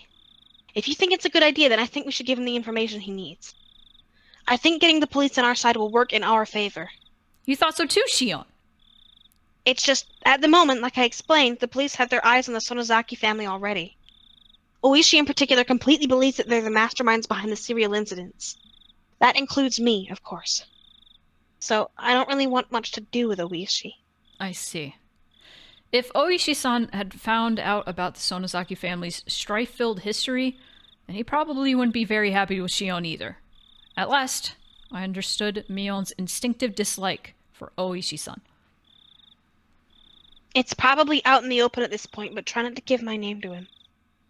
If you agree to that, then I don't think there's a problem with you telling him anything. I got it. I won't mention your name. The police's investigative ability should be quite a reliable weapon for us right now. If Oishi tells you anything interesting, then let me know as well. Yeah, of course. We'll share information and investigate together. Who killed Takano-san and Tomitake-san? Who was after us? Until we know, we need to defend ourselves. Anything else? Besides what Oishi told you, I mean? If anything has happened, no matter how minor, please tell me. Aside from my discussion with Oishi-san, Rika-chan. Oh. Should I tell her that I revealed everything to Rika-chan? Rika-chan was acting like she knew something I didn't. She told me to leave it to her, but what? Oh, that's right. When I was talking to her, I mentioned Shion's name, too. Oh, Keiichi. Is that a mistake? He's not great at this. No. Felt like Shion would get angry. Nothing else? Kei-chan? I had remained quiet for a little while, so Shion encouraged me to speak, unable to bear the silence. As I struggled with what to say, Shion addressed me instead. It doesn't sound like it, so can I ask you something? No, I'm so fucking scared whenever somebody asks that in this game. I just heard this myself. Is it true that Old Man Kimiyoshi went missing? The old man Kimiyoshi. My gut told me that was the name of the mayor. You mean the mayor? Wait, Shion, you haven't heard? I don't know anything. I just overheard my dad talking about it on the phone again. I realize I shouldn't have said that. Here in Hinamizawa, the things that happened around this time when Oyashiro-sama's curse would recur would all be covered up. Yeah, actually, last night after a meeting he didn't come home, so all of Hinamizawa was confused. They searched all through the village, but if they found him, then I haven't heard. The police should be searching for him as well. Why didn't you tell me something that important right away? She shouted angrily at me, bringing all her emotion to bear. Sorry, I thought you already knew. I didn't want to hide it or anything. The receiver was silent. Did Shion get mad again and hang up? Hey, Shion, hello? Kei-chan, what should I do? Shion's tiny, confused voice sounded like it belonged to a different person than the one yelling a few seconds ago. What's wrong? Tell me. We're not keeping secrets from each other, right? Shion hesitated for a long while, but then she confessed. I'm sorry. I didn't mean to hide it. It was just that, the conversation got turned around and... We're on the same side, right? I won't get mad, so tell me honestly. Shion still hesitated for a few moments. Then, in a resigned voice, she continued. Old Man Kimiyoshi, I told him everything. What do you mean? Shion seemed to think I would yell at her right after she said that, so I heard her catching her breath. Contrary to what she thought. I was a little relieved. Shion had done the same thing I had when I confessed everything to Rika-chan. So, in as gentle a voice as I could, so as not to set her off, I responded, Old Man Kimiyoshi. He's someone you feel comfortable confiding to, Shion. Yes. When I was little, he was really nice to me. Shion felt the same pain as the rest of us from the mayor's disappearance. She had a different kind of strength from Mion, and as she continued, her voice sounded truly sad and pained. All I did was play tricks on him, but he would always just smile. He listened to anything I had to say. He was such a kind person. Calm down, Shion. It's not like he's dead, right? Don't lose heart so easily. Shion didn't answer. Even as I said it myself, I didn't think we'd ever find the missing mayor again. We probably wouldn't even figure out if he was alive or dead. Shion must have been thinking the same thing. That night, I told the mayor that we snuck into the ritual storehouse. Also that someone saw us and was out to get us. Does the mayor know how absurdly Takano-san and Tomitake-san died? Yes, he knew about it. I told him that they died by Oyashida-sama's curse, and that I could be made a sacrifice to calm his anger. I just said it straight out. Right. What then? Old man Kimiyoshi didn't get angry. He smiled and told me if I was properly sorry about it, there was no way I'd be demoned away. He was really smiling, and he told me to leave it to him. Until Shion stopped sobbing, I was unable to find any words for her. I couldn't imagine what kind of person the mayor was, nor what Shion's relationship with him was like. Words of comfort, however, mean so much to us when we're about to be crushed by anxiety. Today, Rika-chan taught me that too. If someone who gave me such a sense of security were to disappear, then I could guess what kind of shock Shion was in. It's my fault. Because I revealed everything. Stop it, Shion. It's not your fault. No! It is my fault! I told him everything! Only Kimiyoshi found out about everything! So he has to have been killed! It was right after I told him, after all! He disappeared the same night that I confessed, and he told me everything was going to be alright! He found out. So he became involved. I should never have told him! All of this should have just been our fault! Only the four of us! It wasn't something I should have told to someone else! He got killed because I told him! He got killed because he knew! He got killed because I revealed it! Hey, stop! If they were doing that, then they would obviously have killed you before killing the mayor! The order is all wrong. You or I should have been killed first. Why the hell would someone else get killed first? No, it's in order!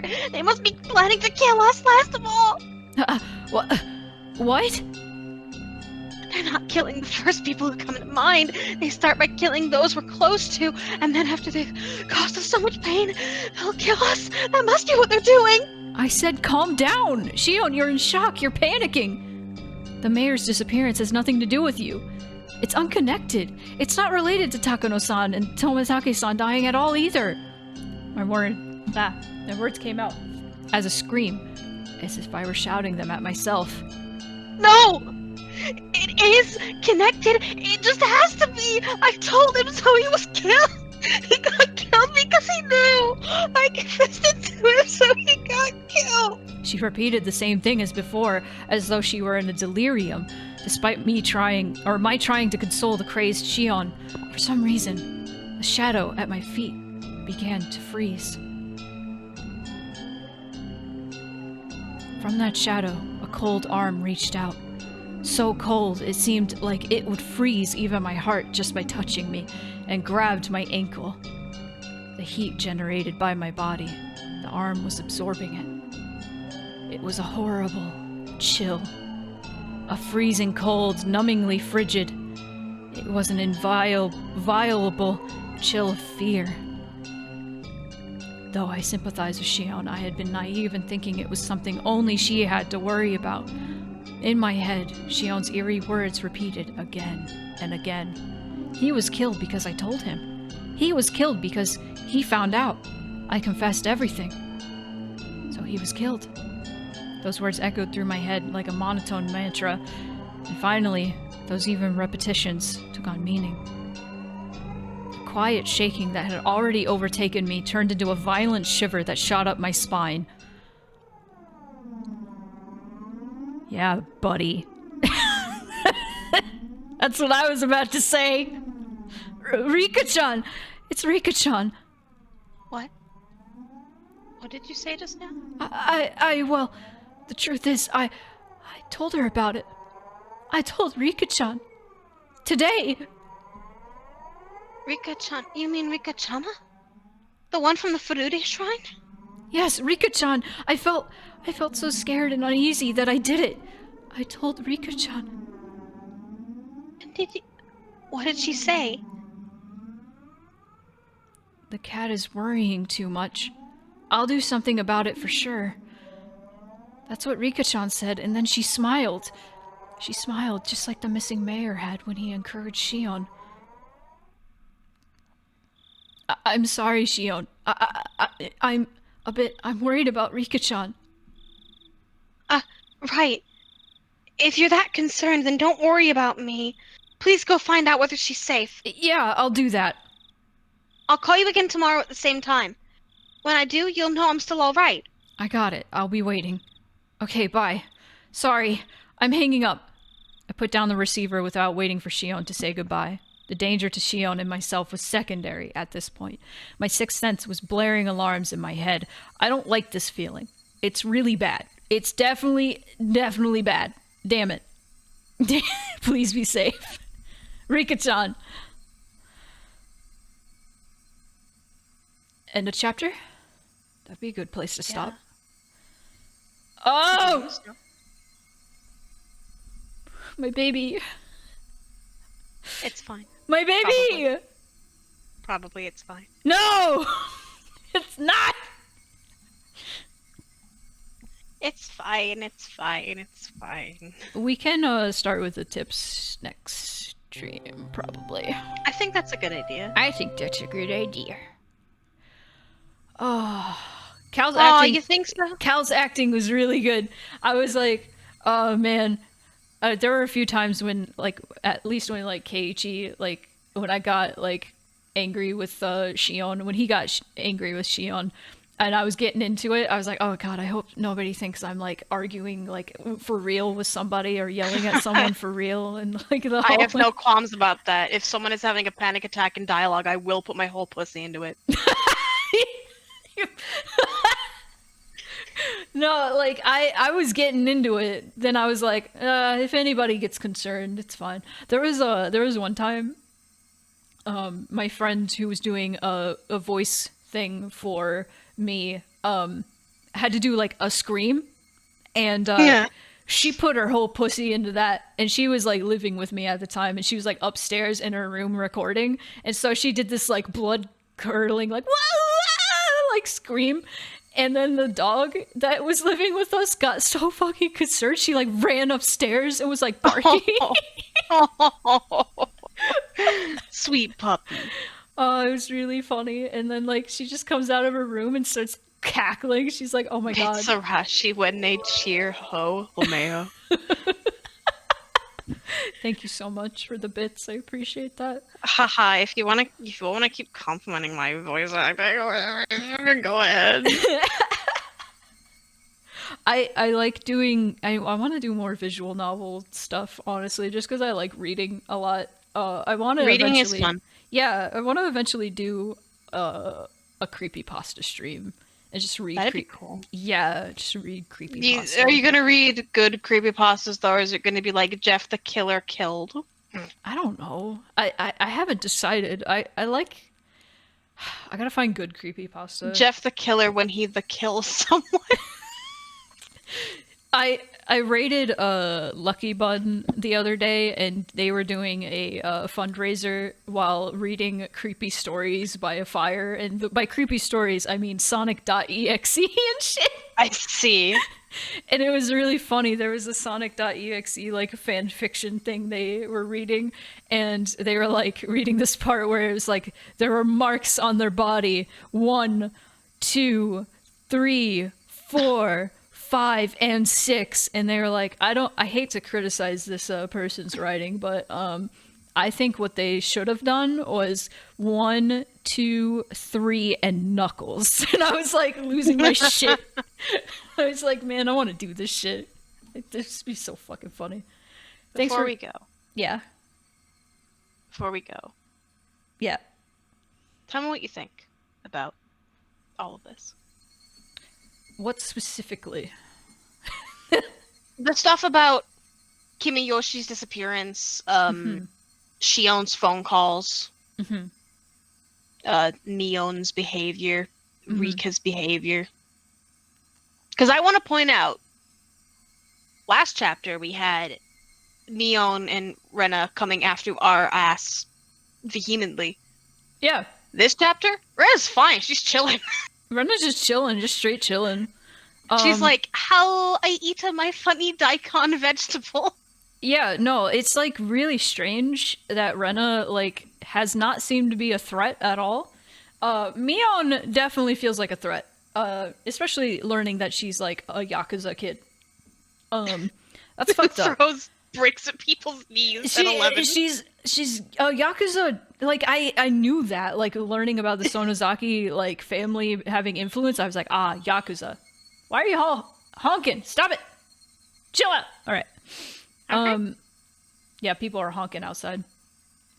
But man, I can't really figure out like what I make of this. I have a theory that each like time loop, because I'm imagining each chapter is going to be, you know, going through the summer again, and it's just going to be focusing on a different character. I am imagining that the death count is going to go up each time. That is my theory. Don't confirm or deny that. But since last time it was 1, now it's 2. Now Yes. both of them are getting killed. And now I'm like, okay, so are 2 people gonna get demoned away? Or are they actually, is Rika gonna get demoned away? Because Rika seems to be like at the center of a lot of this, because she's a Furude, she's the priestess. Like, I don't know if she's going to be demoned away, or if Keiichi is going to be demoned away instead. Like, And we'll see the demon dimension. and we'll see the demon dimension, finally! I want to see it! I want to see the swamp! But It's like so delicious having all of the answers in my brain and not telling you any of them. no, I love that shit. I love that shit so much. And like I'm noticing little clues to the mystery as I'm going through and I'm being like, I will point this out and be smug about it in a year's time. It's really, I don't know, this game is just really fucking good, or this story in general. I hesitate to call it a game. It is a visual novel. It's a book with music. It's a book with music. That's what it is. I say this as like a person who made a visual novel. There is coding involved in making a visual novel, so I will sure. give them that. But I still think they're not really games. They are interactive stories. This one isn't even interactive. You just read it. Yeah. But it's really good at, you could still possibly piece together the mystery, but it's still very hard to. Yeah. Like, it's very good at keeping you not in the know and be like, oh god, what's gonna happen? It could be anything. And then it throws shit at you and you're like, oh! Here's the thing, right? Uh-huh. If you're very smart and very observant and are paying attention to everything all the time, you can figure out the mystery of Higurashi from episode 1. Yes. Yeah, no, I am absolutely sure. That's what. And there were people who did. Hot Japanese masterminds damn. Oh my god. who were like, yeah, this is just confirming everything that I was expecting. That's a sign of like a good mystery though, because if you like that's how you have to do a mystery, is you have to make it like so you give all the pieces to the viewer. You just have to do it in a confusing way, and they can put it together. They can figure it out. But it's just generally what you do to make a good mystery is you leave one piece out. Yeah. A couple pieces out. And but you still figure it out. You can still figure out what that missing piece is, or what a few missing pieces are. But the thing about Higurashi is that solving it from episode 1, while possible, would not be satisfying. No. Because the mystery is not the point. Mm-hmm. Thumbs up. Thumbs up, baby.